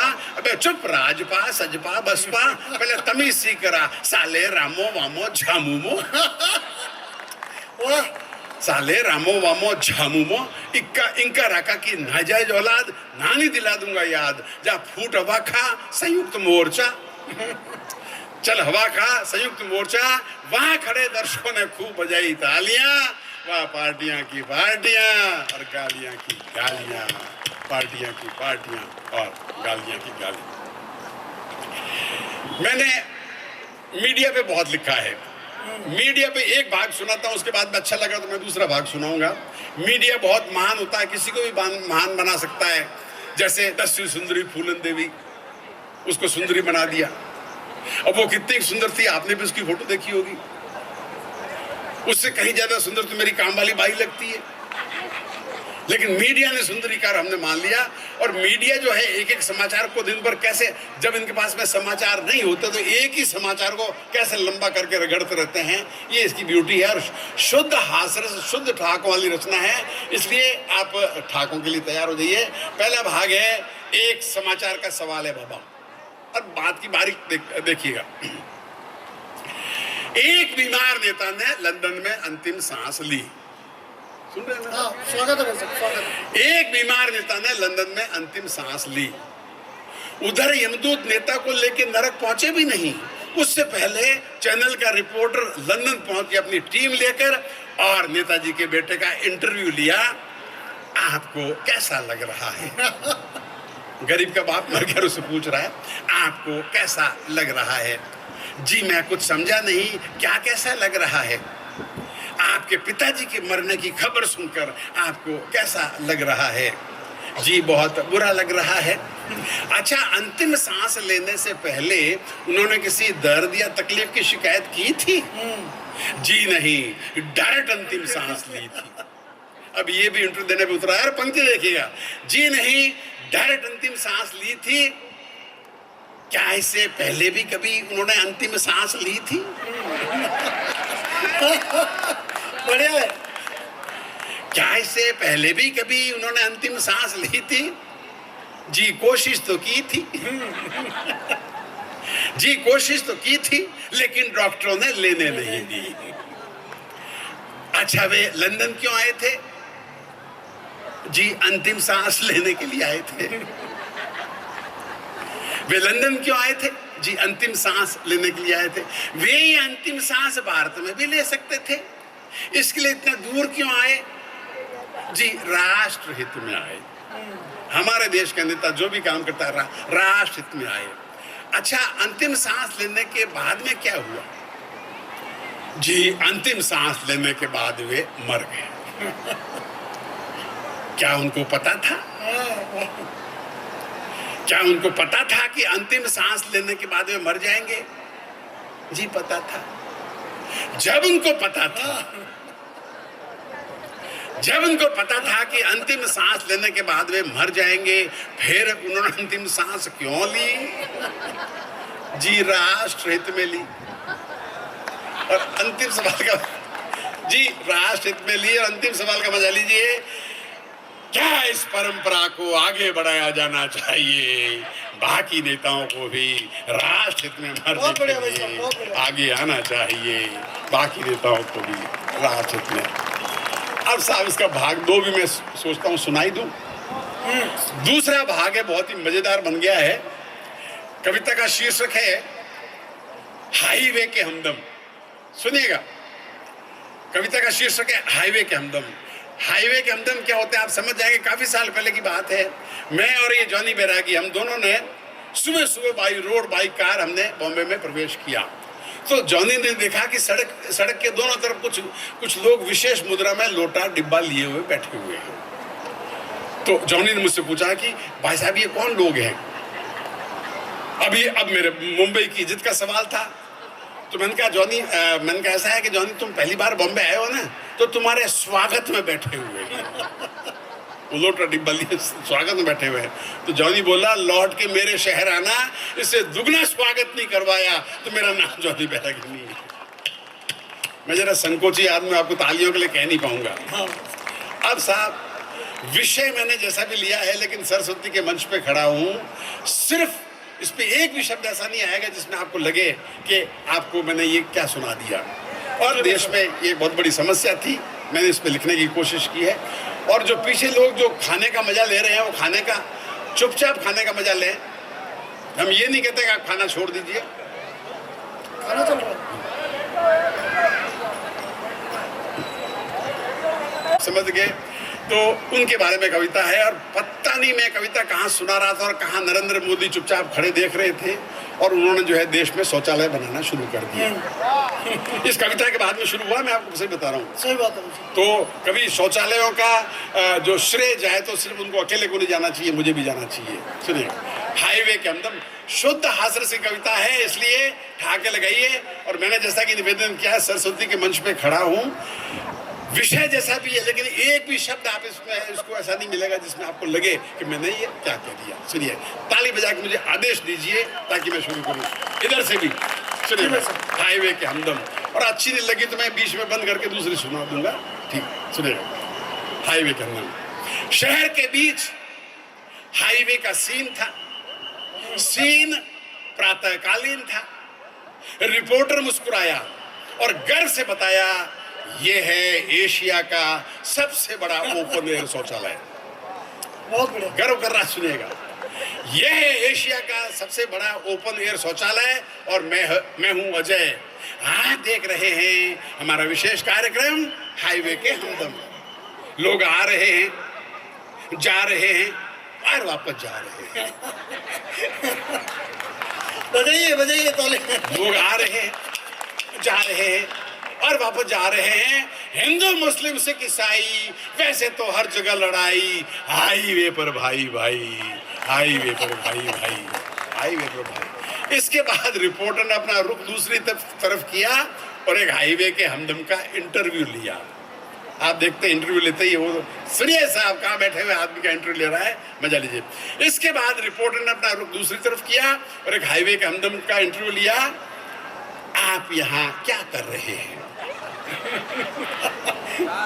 आप यहाँ क्या कर रहे हैं? जी मैं यहाँ क्या कर रहा हूँ ये तो आप देख ही रहे हैं। जी मैं यहाँ क्या कर रहा हूँ ये तो आप देख ही रहे हैं, लेकिन आप यहाँ क्या कर रहे हैं? लेकिन आप यहाँ क्या कर रहे हैं? रिपोर्टर बोला, जी हम लाइव टेलीकास्ट कर रहे हैं हमारा विशेष कार्यक्रम हाईवे के हमदम, इसमें आपका स्वागत है। हमने बोला, हम तो यहाँ रोज आते हैं, आज आपका स्वागत है। हमने बोला, हम तो यहाँ रोज आते हैं, आज आपका स्वागत है, लेकिन ये तो कहो आज फैशन शो की जगह हमारा शो, मजे से फिल्माओ, बढ़िया लोकेशन है। हम धरती पुत्र और ये धरती पुत्रों का प्रातःकालीन खुला अधिवेशन है, प्रातःकालीन खुला अधिवेशन है। रिपोर्ट ने पूछा, क्या आपको नहीं लगता कि आप सरकारी नियम का उल्लंघन कर रहे हैं? जी हम तो कुदरत के नियम का पालन कर रहे हैं। जी हम तो कुदरत के नियम का पालन कर रहे हैं। अब कुदरत के नियम का पालन करने से सरकारी नियम टूटते हैं तो हम क्या कर सकते हैं? रिपोर्टर ने इंटरव्यू आगे बढ़ाया। ये हाईवे कब से है? जी 10 साल से। यहाँ आपका अधिवेशन कब से चल रहा है? जी महाभारत काल से। बहुत पुरानी परंपरा है। और सर व्यंग देखेगा, जी महाभारत काल से पहले यहाँ एक गांव था। एक दिन शहर आ पहुंचा टहलता हुआ और गांव का अपहरण कर लिया। हमने भी आधुनिकता के सामने समर्पण कर दिया। नतीजा सामने है, देख लिया। शहर ने हमारा और हमने शहर का हुलिया बिगाड़ के रख दिया। बहुत बढ़िया। शहर ने हमारा और हमने शहर का हुलिया बिगाड़ के रख दिया। तभी न्यूज रीडर ने सवाल किया। आपने देखा होगा न्यूज रीडर बीच में एक बेवकूफी भरा सवाल पूछता है, तो बेवकूफी भरा सवाल और उसका जवाब सुने। तभी न्यूज रीडर ने सवाल किया, अजय खराब मौसम या बरसात के दिन बाधा पहुंचाते हैं, क्या तब भी ये लोग रोज आते हैं? क्या तब भी ये लोग रोज आते हैं? बोला अजय, बरसात हो या प्रलय रोज आना पड़ता है। आदमी खाए बिना रह सकता है, नहाए बिना रह सकता है, लेकिन आए बिना एक दिन से अधिक नहीं रह सकता संजय। संजय बोला, इस जानकारी के लिए शुक्रिया अजय, इस जानकारी के लिए शुक्रिया अजय। अंतिम सवाल सुनिएगा। क्या कारण है कि सुनिएगा, क्या कारण है कि शहर में आपने शर्माते हैं, न लजाते हैं, इस तरह खुले में बैठ जाते हैं, जबकि गांव में आज भी लोक लाज निभाते हैं? तो हमदम बोला, गांव में एक दूसरे को जानते हैं, इसलिए करते हैं लाज। यहाँ जान पहचानी नहीं तो काहे की लाज और किसका लिहाज। बहुत बढ़िया भाई साहब, बहुत बढ़िया। यहाँ जान पहचानी नहीं तो काहे की लाज और किसका लिहाज। गांव में संस्कार था, शहर में रोजगार था। रोजगार के लिए गांव छूटा तो आंखों की शर्म रही जाती। वहाँ पगड़ी उतारने में आती थी शर्म, यहाँ कपड़े उतारने में नहीं आती। बहुत बढ़िया यहाँ साहब, कपड़े बहुत उतारने बहुत में बढ़िया। नहीं आती। बहुत बढ़िया भाई साहब। तो हमारे पूर्वज बंदर थे। एक कविता के लिए मुझे आदेश दे रहे हैं, उससे पहले एक छोटी सी कविता है। मैं जो पंक्तियां लिख के भेजी थी, अभी बीच में आपने देखा होगा कि हमारे चीफ जस्टिस ने बेरोजगारों के लिए एक वर्ड यूज किया था, कॉकरोच। उनको कॉकरोच बताया था। मैं कॉकरोच का पूरा परिचय, ये कृपया इस पंक्ति पे, इस कविता पे थोड़ा सा ध्यान दे दीजिए। एक थोड़ा सा एक व्यंग है, एक अलग ढंग का व्यंग है, आपको मजा आएगा। सुनिएगा, सिर्फ 30-33 सेकंड की छोटी सी कविता है, सुनिएगा। ताली बजा के मुझे इस कविता के लिए आदेश दीजिए। और कविता का शीर्षक है, शीर्षक देखिएगा, कॉकरोच का पूरा परिचय। जो उन्होंने कॉकरोच का परिचय दिया था, मैं कॉकरोच का पूरा परिचय दे रहा हूं कि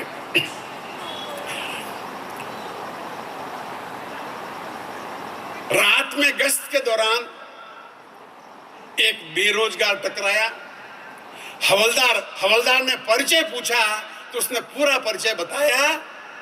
मां के लिए दुलारा हूं, पिता के लिए आवारा हूं, बहन के लिए हीरो हूं, भैया भाभी के लिए जीरो हूं, प्रेमिका के लिए चित चोर हूं, प्रेमिका के बाप के लिए कामचोर हूं, प्रेमिका के लिए चित चोर हूं, प्रेमिका के बाप के लिए कामचोर हूं, चीफ जस्टिस के लिए कॉकरोच हूं, सत्ता विरोधी सोच हूं, नेताओं के लिए एक वोट हूं और आपके लिए इस वक्त 50 रुपए का नोट हूं, आपके लिए 50 रुपए का नोट हूं। और जिस कविता के लिए मुझे आदेश हुआ है, मेरी कविता सब तक लंबी है थोड़ी, उसके 2-3 बंद सुनाना चाहता हूं, सुनिएगा। जी भाई साहब। ये छत्तीसगढ़ में 11वीं क्लास में पढ़ाई जाती है और इस कविता से मेरी पहचान बननी शुरू हुई थी। और इस कविता के बाद में मैं सुरेंद्र शर्मा जी की टीम से जुड़ गया था, चार लाइने वालों से, और उसके हर प्रोग्राम में रहा करता हूँ। कविता का शीर्षक है क्या हमारे पूर्वज बंदर थे। आपने सुना होगा कि ये डार्विन का सिद्धांत है। मैंने कुछ लोगों से सवाल किए हैं और जो उत्तर मिले आपके सामने पूरा रख रहा हूँ, सुनिएगा। जी भाई साहब। घर में पाते ही एकांत मैं रटने लगा डार्विन का सिद्धांत। हमारे पूर्वज बंदर थे, हमारे पूर्वज बंदर थे। और जब रट रहा था तब पिताजी अंदर थे।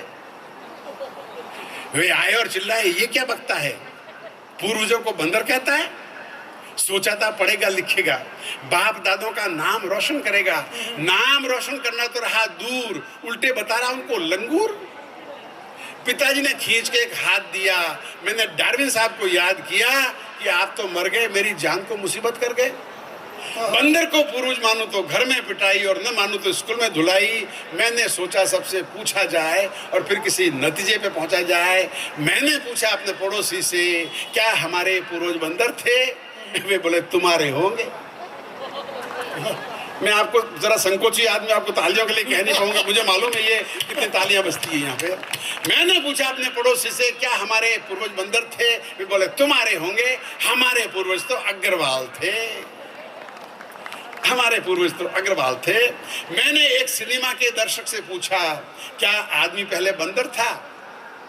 वो बोला आदमी पहले बंदर क्या, आज भी बंदर है। अगर विश्वास न हो तो इस फिल्म में हीरो को देख लो, बंदर से 2 कदम आगे है, सिर्फ कपड़ों का अंतर है। अगर कपड़े निकाल दो तो पूरा बंदर है, अगर कपड़े निकाल दो पूरा बंदर है। और एक बंदर देखिए कि दादाजी एक दिन सायंकालीन आम के एक भयंकर शौकीन अपने मित्र राम दुलारे के संग बाजार को गए। आम का दाम सुन राम दुलारे राम को प्यारे हो गए। आम का दाम सुन राम दुलारे राम को प्यारे हो गए। दादाजी मुंह लटकाए वापस घर आए। मैंने दादाजी से पूछा, क्या नहीं करना चाहिए। कहाँ बंदर कहाँ आदमी, आदमी की आज क्या है कदर। मैं जग बीती नहीं आप बीती सुना रहा हूँ, अपने घर की बात बता रहा हूँ। मेरे एक बंदर जैसा बेटा है और एक ये बेटे जैसा बंदर। मैंने इसे नचा नचा कर उसे पढ़ाया लिखाया, MA पास कराया। 3 साल हो गए, वो आज भी नौकरी के लिए मारा मारा फिरता है। और ऐसे में ये बंदर मेरे पूरे परिवार का पेट भरता है, मेरे पूरे परिवार का पेट भरता है। देख भैया, हम आदमियों को बंदर से मुकाबला नहीं करना चाहिए। मैंने प्रधानमंत्री मोदी से पूछा, सुनिएगा, मैंने प्रधानमंत्री मोदी से पूछा, क्या आदमी पहले बंदर था। वे बोले आदमी पहले बंदर था, ये सही है, पर लगता है तुमको हमारी पार्टी का इतिहास मालूम नहीं है। हमारी पार्टी ने बंदर को आदमी बनाया, उसके बाद देश आजाद कराया। हे भूतपूर्व बंदर, किसी पेड़ पर घर होता, हे भूतपूर्व बंदर किसी पेड़ पर घर होता। अगर हमारी पार्टी नहीं होती तो तू आज भी बंदर होता।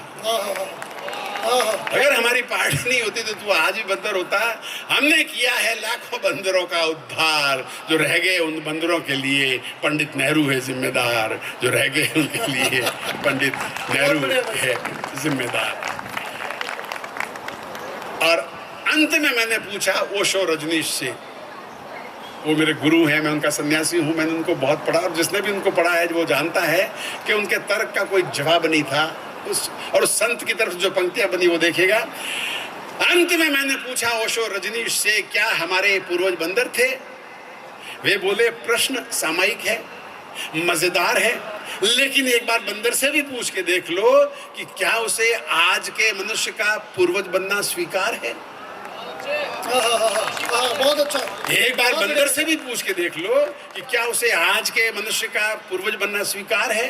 वो इनकार कर देगा, वो शर्म के मारे डूब मरेगा, या कोई आदमी जैसा चालाक बंदर रहा तो अदालत में मानहानि का दावा कर देगा।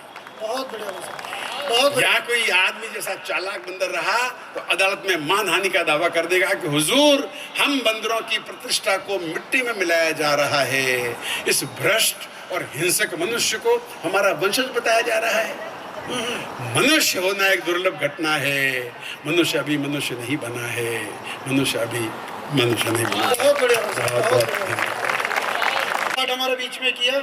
आइए, आप जिनका इंतजार कर रहे हैं मैं उनको मंच पर बुलाना चाहता हूँ, माइक पर बुलाना चाहता हूँ। आप सब जने जितने भी खड़े हैं, आप सुन ले, आदमी हूँ, एक मांग तो भर ही सकता हूँ। तो आप सबसे मेरा निवेदन है कि सब जने कुर्सियों पर बैठ जाएं। मैं जानी बैरागी को आवाज़ देना चाह रहा हूँ। आप जब तक नहीं बैठेंगे, जानी जी माइक पर नहीं आएंगे। आप सब कुर्सियों पर विराजमान होंगे। इन पंक्तियाँ बोलना चाहता हूँ कि मैं रो नहीं पाया, रुआसा ही चला जाऊँगा। रो नहीं पाया, मैं रुआसा ही चला जाऊँगा। अगर आप लोग, आपके नैनों की भाषा पढ़कर चला जाऊंगा। अगर आप लोग कुर्सियों पर नहीं बैठे तो यहाँ से इस पनघट से प्यासा ही चला जाऊंगा। एक बार आप सब जने बैठे, मैं जानी बैरागी जी को आवाज़ देना चाहता हूँ। जानी जी से मैंने पूछा, मैंने कहा भाई साहब, आदमी अगर वफादार हो तो वो कहाँ जाता है? तो उन्होंने कहा आदमी अगर वफादार हो तो वो स्वर्ग में जाता है। और मैंने कहा अगर आदमी वफादार न हो तो वो धरती पर ही स्वर्ग का आनंद लेता है। तो ऐसा कवि हमारे बीच में है जो जिनको खुद को नहीं पता कि वे अगली बात क्या बोलेंगे, लेकिन आपके ठहाके गूंजेंगे। ऐसी उम्मीद और विश्वास के साथ मैं जानी बैरागी से निवेदन करता हूँ कि वे आएँ और काव्य पाठ करें।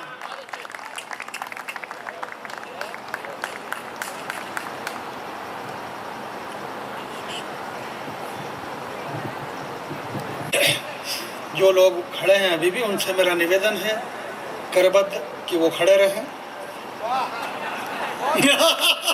अरे वाह, ये बात क्यों कि आप आके बैठ जाओ, जैसे कि अभी इन्होंने बताया हमारे चिंतन भैया ने, ये जो इतना बड़ा कवि सम्मेलन आपने इतने लाखों रुपए बिगाड़ करके देश के इतने बड़े कवियों को यहाँ पर बुलाया। आजकल अटल जैसे बड़े व्यंगकार, मुंबई से मनीषा शुक्ला जैसे बड़े गीतकार, और मनवीर भाई, मनोज भाई जैसे इतने बड़े कवि बुलाए और इतना रुपये बिगाड़ा। और इतना रुपया बिगाड़ने के बाद में आपको जो एक जानकारी इस मंच से दी गई, हमारे चिंतन भाई ने जैसे कि आपको एक महत्वपूर्ण जानकारी दी कि ये प्रोग्राम आपका खुद का है और आपने भी हाँ करी कि ये प्रोग्राम अपना है, तो अपने प्रोग्राम को अपन खुद न बिगाड़े। ये अच्छा करा कि आपने बता दिया चिंतन भैया कि ये प्रोग्राम आपका अपना और इनका है, वरना मैं तो ये समझ रहा था कि ये गुजर समाज का प्रोग्राम होगा, ये तो महेश्वरी समाज का प्रोग्राम निकला। यार मैं आपको प्रणाम करता हूँ। और भैया आप इधर से उधर घूमते रहो, यहाँ मत मेरे सामने, मैं खड़ा हूँ, फिर आपकी कोई जरूरत नहीं है। समझ ही नहीं रहा है क्या छोटा है। जरा एक बार, ये भाई साहब अभी संकोची स्वभाव के थे इसलिए ये कहते नहीं थे, मैं बिल्कुल संकोची स्वभाव का नहीं हूँ। पूछे तक एक बार दोनों हाथ खड़े करके जोरदार तालियां बजाइएगा। मेरे को बिल्कुल शर्म नहीं आती है, ताली बजाने में काहे की शर्म है यार। लोग बाग मर्जी पड़े जो कर रहे हैं। आप यार पढ़े लिखे लोग हैं, विद्वान लोग हैं यार। कवि सम्मेलन आपका 5-5, 10-10 लोग आप एक साथ उठ के गए, कुर्सियां खाली कर दी। आपको अगर जाना था आप एक करके जाते यार। आप 5-5, 10-10 लोग जा रहे हैं यार। आप विद्वान लोग हैं, पढ़े लिखे लोग हैं चिंतन भाई। जी भाई साहब, आप खुद पढ़े लिखे हैं। ऐसा मेरे को बताया कि आप भी पढ़े लिखे हैं, तब आपने कहा कि ये आपका प्रोग्राम है।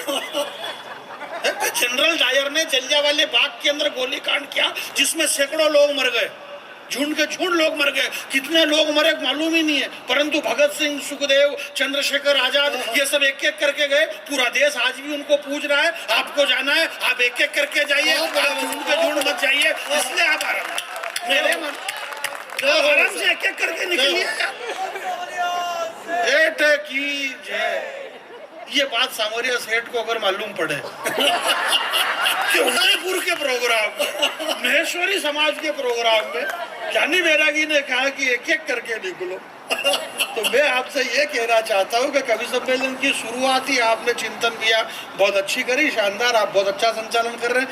आपने जैसा कि बताया कि महेश्वरी और जैन समाज तो सिर्फ व्यापार की बात करता है, पैसे कौड़ी की बात करता है। अरे यार भैया, ये कोई आज की बात है? ये तो हजारों सैकड़ों लाखों साल पहले, आप क्या बात कर रहे हो व्यापार की? ये बात तो भगवान शिव खुद कह गए। श्री महेश जी ने, भगवान खुद शिव जी ने उन 72 योद्धाओं से कहा कि युद्ध का त्याग करो और व्यापार करो, व्यवसाय करो, जियो, और जीने दो, राज कम कर रहे हैं। यही 72 खाब हमारे 72 क्षत्रिय से बने। इस महेश नवमी में मैं आप सबको प्रणाम करता हूं और आपको इस बात के लिए धन्यवाद देता हूं कि आपने ये कवि सम्मेलन करवाया। आप चाहते तो यहाँ और भी कोई दूसरा प्रोग्राम करवा सकते थे, परंतु आपने हिंदी का कवि सम्मेलन करवाया मेरे भाई। जो हिंदी हमारी राष्ट्र भाषा ही नहीं है, बल्कि हिंदी हमारी माँ भी है, और आपने हमारी माँ का अनुष्ठान करवाया, इसलिए मैं आपको बहुत बहुत धन्यवाद ज्ञापित करता हूँ। आपने एक बड़ा काम किया।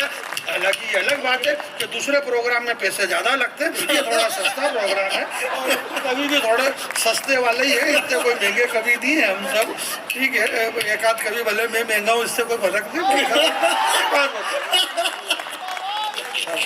ऐसा कहना पड़ता भैया, मैं बहुत छोटा, ये आप सारे दिल्ली, मुंबई, मनीषा जी तो अभी अमेरिका अभी हो के आई और अभी फिर वापस सितंबर में इनका जाने का चल रहा है। चिराग भाई आप जाओगे क्या? ये सब जाते, मैं नहीं गया। अमेरिका, लंदन, बम्बई ने, बेंगलोर ने, हैदराबाद ने, कभी वहाँ ने 10-10, 20-20 दिन इधर उधर घूमते फिरो, क्या मतलब यार? अपन इधर उधर घूमते फिरो और अपने घर के सामने दूसरे घूमते फिरे, क्या मतलब? अपने को घर पे रहना बहुत जरूरी है, इसलिए समस्या संसार की सारी खत्म, बस आप घर पे रहो। दुनिया में समस्या खाई से पैदा हो रही, आदमी घर पे नहीं रह रहा। बस आप घर पे रहो, कोई समस्या पैदा ही नहीं होगी। विपक्ष के पास में कुछ बचा ही नहीं, एक ही बात बची, बोले मोदी जी घर पे नहीं रह रहे, जब देखो तब विदेश में, जब देखो तब विदेश में। अब इनको कौन बताए कि अगला आदमी घर पे क्या करे? भाई वो जहाँ है वहीं से ही काम हो रहा है, तो हमें जानकारी आई नहीं, हम चिल्ला रहे हैं। और बोले यार, मनवीर भाई कह रहे थे, बोले यार जानी भाई विधायक और सांसद और दुनिया भर के नेता यार अभी यार पार्टियां बदल बदल के इधर से उधर आ रहे और उधर। मैंने कहा यार वो बहुत अच्छे लोग हैं, राजनीति के लोग हैं, अकलमंद लोग हैं, वो अपनी जैसे थोड़ी हैं। उनके अंदर कौमी एकता है, जितनी एकता कांग्रेस और भाजपा में इतनी किसी में है ही नहीं। मर्जी पड़ा था वो उधर वाले इधर आ जाते, इधर वाले उधर चले जाते। आ रहे हमारे मध्य प्रदेश में तो 20-20, 22 एक साथ कूद के आ रहे हैं। और हम चिल्ला रहे हैं, बोले नीट का पेपर लीक हो गया, नीट का पेपर लीक हो गया। अरे यार पेपर लीक हो गया यार, ये फिर भी हो सकता है। अब ममता बनर्जी से पूछो ना, उसके 22 सांसद लीक हो गए बेचारा, उनका क्या होगा? परंतु फिर भी हो रहा सामान्य। मैं आपको बताऊं मेरे भैया कि मेरी जब शादी हुई और शादी के बाद जब मेरा पहला बच्चा हुआ तो 8 महीने और 25 दिन तक बच्चा सलामत था माँ के पेट में। जैसे ही 9 महीने पूरे हुए और जो मेरा निजी पर्सनल डॉक्टर था उसने मेरे से कहा, बोले जानी भाई ये जो डिलीवरी है ये ऑपरेशन से होगी। मैंने कहा क्यों? बोले बच्चा माँ के पेट में पलटी मारी है। अरे मैंने कहा यार अभी तक तो ये 8 महीने 25 दिन तक सलामत था और अभी पलटी मार गया। बोले यार बच्चा पलट गया माँ के पेट में, ऑपरेशन से डिलीवरी होगी। मैंने कहा ऐसा मत करो डॉक्टर साहब, महिला बहुत कमजोर है, दुबली पतली, ऑपरेशन सहन नहीं कर पाएगी, आप ध्यान रखो, ऐसा मत करो। बोले नहीं बच्चा तो ऑपरेशन से ही होगा क्योंकि बच्चा माँ के पेट में पलटी मार गया। मैंने जैसे तैसे डॉक्टर साहब को 20,000 रुपये दिए, बच्चा वापस सीधा हो गया। यार बहुत बढ़िया भाई साहब, जब मेरा खुद की औलाद माँ के पेट में पलटी मार ले तो ये तो देश के नेता कहीं भी पलटी मार ले, इनका क्या भरोसा? इनके लिए तो सामान्य बात है, सब चलता रहता है यार। खाने पीने के लिए आप कह रहे हो बंद कर दो खाना पीना, मेरे को कोई दिक्कत थोड़ी खाने पीने से। ये भारत की दुनिया संस्कृति है, हमारे संस्कार है, आप खाइए, मेरे को कोई दिक्कत नहीं। जिसको खाना खाना है खाइए, प्रेम से खाइए। ये कौन चिल्ला रहा है कि मत खाओ? ये वो चिल्ला रहे हैं जिनको खाने को नहीं मिल रहा। इसलिए आप जाओ खाओ, मेरे को देश में हम नहीं खाएंगे तो कौन खाएगा?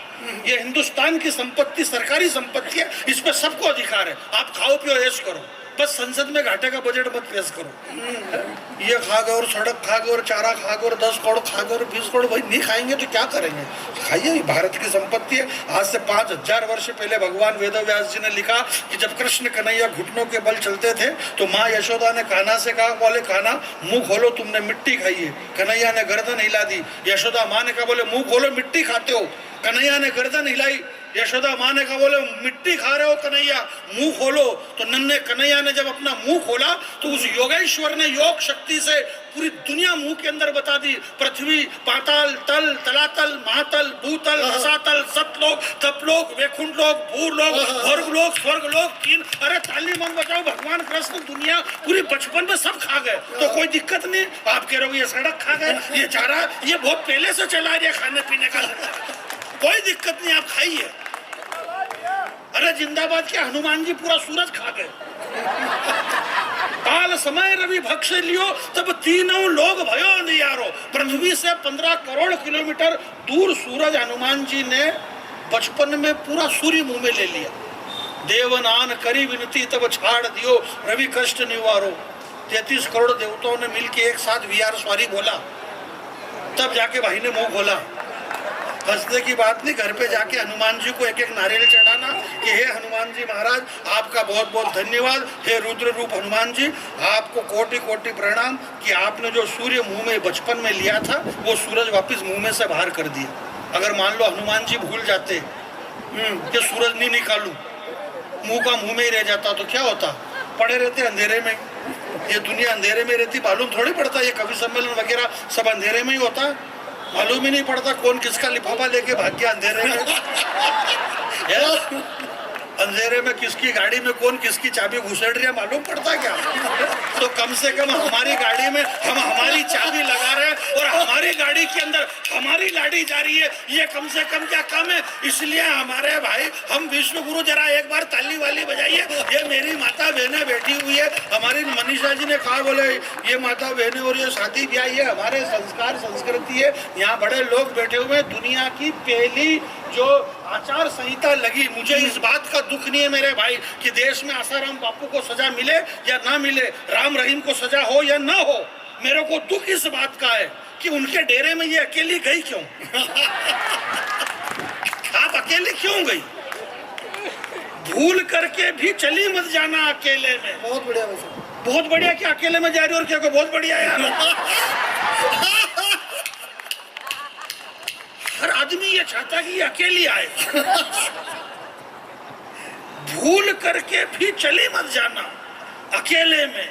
लोग चेहरे पे चेहरा लगा करके घूम रहे इस मेले में, और अगर चली गई अकेले में तो आबरू लुटा करके घर पहुंचोगी अपने आप की, क्योंकि तुमने मजबूत उंगलियां छोड़ दी है जो बचपन में पकड़ रखी थी माँ बाप की। मैं आपके बीच में एक कविता खड़ी करना चाहता हूँ। महेश्वरी समाज के बहुत अच्छे लोग उदयपुर के अंदर, एक बार पूरा सदन दोनों हाथ उठा करके मुझे आशीर्वाद दे। मैं एक कविता आपके बीच में खड़ी करना चाहता हूँ। हमारे मंदिर भाई कहाँ चले गए? वो वहीं गए जहाँ उनको जाना चाहिए, क्योंकि इसके पहले भी बहुत सारे लोग वहाँ जा रहे हैं। भगवान तुलसीदास जी ने भी कहा है, राम जी के मौके पंच तत्व देह शरीरा भूजल पावक गगन समीरा। ये शरीर जो है 5 तत्वों से जाकर के बना है। उस 5 तत्वों में एक तत्व पृथ्वी, जल, आकाश। जल एक तत्व है और जल हमारे अंदर है, इसलिए हमें बार बार यहाँ से उठ करके जाना चाहिए। आप भी जाइए, कोई दिक्कत नहीं। आप प्रकृति से हम बड़े नहीं हो सकते, तो ये सब सामान्य सी बातें, ऐसा कुछ भी नहीं है। मैं आपके बीच में एक कविता पढ़ना चाहता हूँ। बहुत अच्छा लगा, बहुत सारे लोगों ने, आपने कई बार मेरे को पहले भी सुना होगा और नहीं सुना तो भी आप एक नई कविता में सुना देता हूँ। अटल जी पहली बार सुनेंगे, आप भी पहली बार, मनोज भैया आप एक नई कविता पहली बार सुनेंगे। और अगर इसके पहले भी आपने सुन रखा है तो आप चेहरे के हाव भाव ऐसे बनाओ जिससे आप पहली बार सुन रहे हैं। मेरा ये मानना है, अपने को हाव भाव बजा करके रखना। मनवीर भाई हमारे बीच में आ गए, मथुरा से हमारे बीच में आए, भगवान श्री कृष्ण जी की धरती से। कृष्ण जी से इनका लेना देना कुछ भी नहीं है, बस ये वहाँ रहते हैं, ये वहाँ से आए हुए। बाकी संचालक का आधा टाइम तो इसी में ही चला जाता है। हमारे बीच में दिल्ली से मनीषा शुक्ला जी आई है, हमारे बीच में दिल्ली से आए। लोगों को डाउट होता है कि यार ये वहाँ से क्यों आई होगी, इससे वहाँ आने का क्या कारण। भाई कोई कारण नहीं है, बस ये है कि ये वहीं की रहने वाली है, इसलिए वहाँ से यहाँ आ गई, बाकी और कुछ भी नहीं है। आइए बेदादी मेरा कि आपके बीच में मेरे घर से यहाँ आया हूँ और मेरे घर से वापस मेरे घर चला जाऊँगा। यहाँ से मैं इधर उधर कहीं भी नहीं जाता हूँ और कहीं भी नहीं जाता हूँ, इसलिए मैं ये कह रहा हूँ मेरे भाई के जिस दिन से घर से बाहर तेरा पाँव चला गया, दुनिया की पहली आचार संहिता लगी मेरे भाई, जब श्री लखनलाल जी ने अपने तर्कस में से, आचार संहिता का मतलब आप समझते हो जी भाई, क्या होता आप है? समझाएंगे अभी। तो मैं समझा रहा हूँ, पर मेरा ये मानना है कि आचार संहिता का मतलब क्या है। आचार संहिता का मतलब आचार संहिता ये अपने आप को समझना पड़ता है। हम उदयपुर की धरती पे खड़े हैं और उस शौर्य की धरती पे खड़े हुए हैं, जो बताएंगे हमारे मनवीर भाई कि ये उदयपुर क्या है। और हालांकि ये उदयपुर वही है जो है ये, और ये अपने ढंग से और बताएंगे। वीर रस की कविताएं पढ़ते हैं, बहुत शानदार। मेरे गांव में तो कलेक्टर ने इनको एक बार 2 साल के लिए नो एंट्री कर रखी थी। वीर रस की कविता इन्होंने पढ़ी, साहब लोगों के रोंगटे खड़े हो गए। ये तो सुबह में ट्रेन पकड़ के रतलाम से निकल लिया मथुरा, और वहाँ लोगों के रोंगटे खड़े हुए, वो बैठ ही नहीं रहे रोंगटे, लोगों के रोंगटे खड़े के खड़े। 2-3 दिन हो गए, छोटे छोटे बच्चे चड्डी बनियान नहीं पहन पा रहे। डॉक्टर को बीमारी समझ में नहीं आ रही, बोले बीमारी काहे की, बोले रोंगटे की। वो रोंगटे ही नहीं बैठ रहे। इसलिए मैं आपके रोंगटे बिल्कुल खड़े नहीं करना चाहता हूँ। आप तो यूँ ताली वाली बजाते रहिए, मैं बिल्कुल संकोचित स्वभाव का आदमी नहीं हूँ। ताली बजाएंगे, आपका प्रोग्राम अच्छा, क्योंकि इन्होंने पहले ही बताया था कि हम एक बड़ा कवि बुला रहे हैं। अब बड़ा कवि कौन है, तो ये शंका सब मेरे पे जाती है कि यार यही बड़ा कवि होगा, इसलिए आपको ये सब करना पड़ता है। अभी मेरे से मनीषा जी पूछ रहे थे, बोले बहुत बढ़िया भाई साहब, बहुत बताओ कि ये गर्मी इतनी क्यों गिर रही, अब की बार क्या कम गर्मी गिरी अटल जी? तो बोला यार इतनी गर्मी जानी भी है, इतनी गर्मी क्यों जानी भी है। मैंने कहा गर्मी यार मेरे को भी पता नहीं आखिर क्या कारण है कि अब की बार टेम्परेचर इतना ज्यादा भयंकर गर्मी। तो हमने अटल जी से पूछा, मुंबई में रहते हैं, बड़े कवि है, हमारे सीनियर है। मैंने कहा अटल जी अब की बार गर्मी इतनी क्यों गिरी? अरे बोले तुमको इतना भी मालूम नहीं कि अब की बार गर्मी इतनी क्यों है? मैंने कहा नहीं मालूम है। हम तो सिर्फ इतना जानते हैं कि ओजोन परत नष्ट हो रही है, वृक्ष झाड़ कट रहे हैं, हरियाली कम हो रही है, ओजोन परत नष्ट हो रही है, इसलिए गर्मी ज्यादा है। बोले नहीं ये बात नहीं है, बात ये है बेटा कि जब भगवान कृष्ण ने पृथ्वी पे उतार लिया था तो यमुना महारानी में वासुदेव जी टोकरी में लेकर के कृष्ण कन्हैया को ले जा रहे थे, तो यमुना मैया ऊपर आई कि मैं भगवान कृष्ण के चरण छू लूं।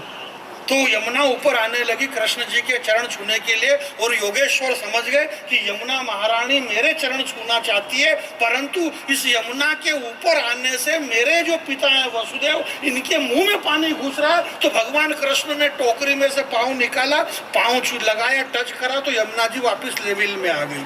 तो मैंने कहा इससे आप कहना क्या चाहते हो अटल जी? तो अटल जी ने बताया कि जानी बैरागी, तुमको ये भी मालूम नहीं, इस पृथ्वी पे भगवान ने उतार ले लिया है भारत के अंदर। मैंने कहा क्या बात कर रहे हैं? बोले भगवान ने उतार ले लिया और सूर्य नारायण भगवान अब नीचे आ रहे हैं पांव छूने के लिए। तो मैंने कहा फिर वो महापुरुष है कौन जिसने उतार लिया? बोले लोगों की शंका सब तेरे पे ही जा रही है। फिर करना क्या? अरे बढ़िया क्या? मैंने कहा आप करें क्या? बोले कुछ नहीं, टांग ऊंची कर दे, पांव छू के निकल लेंगे। मैंने कहा टांग मेरी 2 महीने से अभी फ्रैक्चर है, ऊपर कर नहीं सकता हूँ मैं ये कह रहा था कि ऐश्वर्या राय, युक्तामुखी, लारा दत्ता और प्रियंका चोपड़ा, क्या गजब का बनाया मालिक ने तुम्हारा थोबड़ा। तुम सबके सब विश्व सुंदरी का खिताब जीती, पर सही सही बताना तुम्हारे साथ क्या क्या बीती।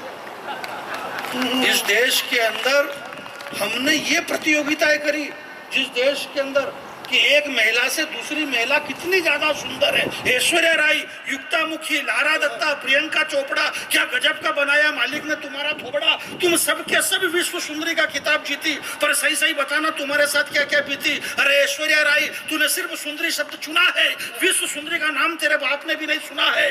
विश्व सुंदरी का नाम सुनेगा तो अपने आप को भूल जाएगी, और विश्व सुंदरी का चरित्र सुनेगा तो तेरी आंखें खुल जाएगी। विश्व सुंदरी बनने के लिए जमाने से जूझना पड़ता है, और विश्व सुंदरी बनने के लिए धधकते अंगारों पे कूदना पड़ता है।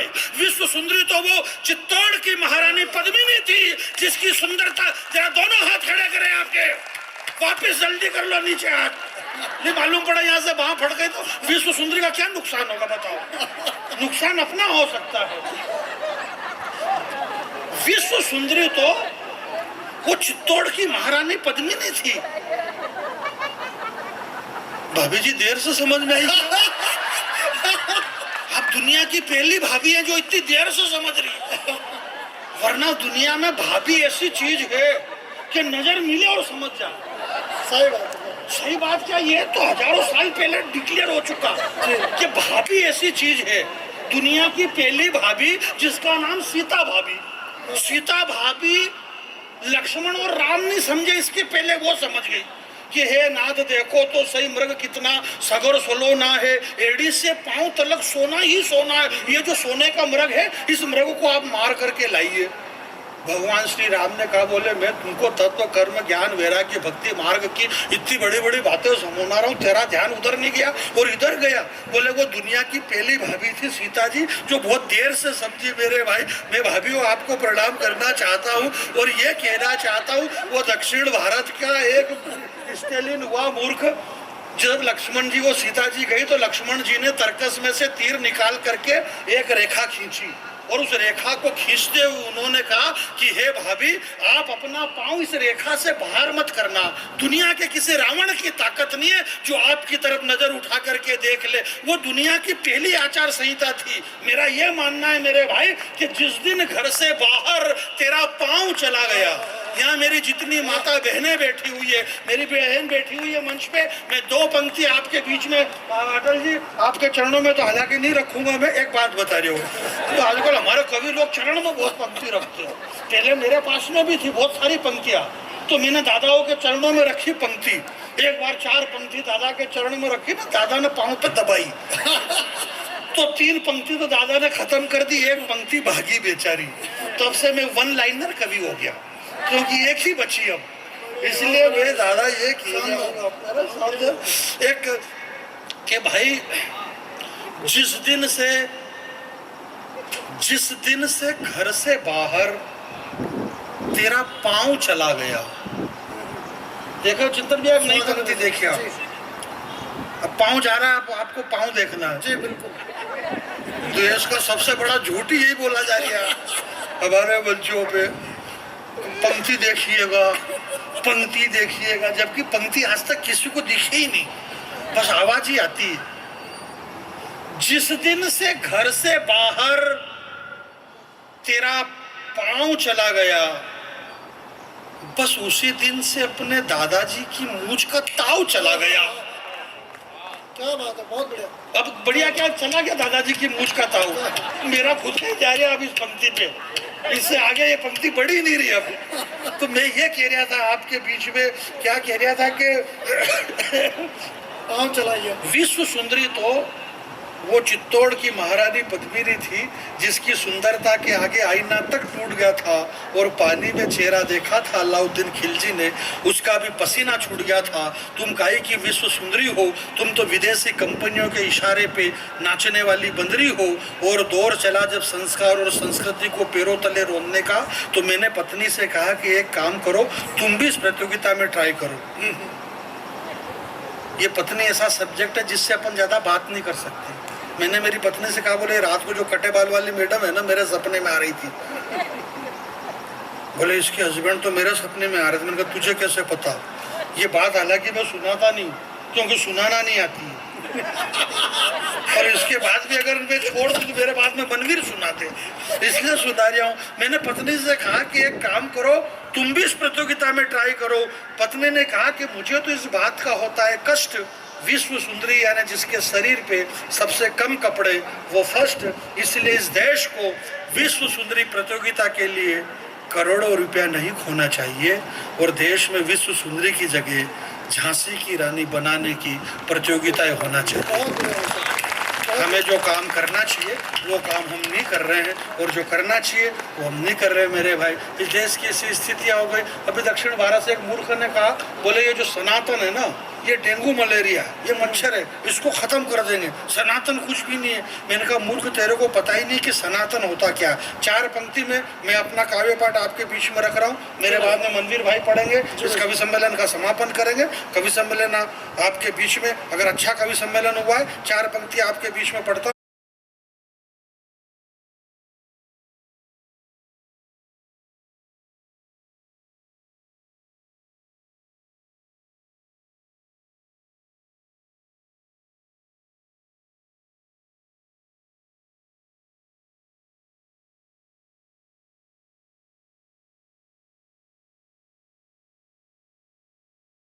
द कलर्स 18 उदयपुर न्यूज़ को सब्सक्राइब करें और हमेशा अपडेट रहें।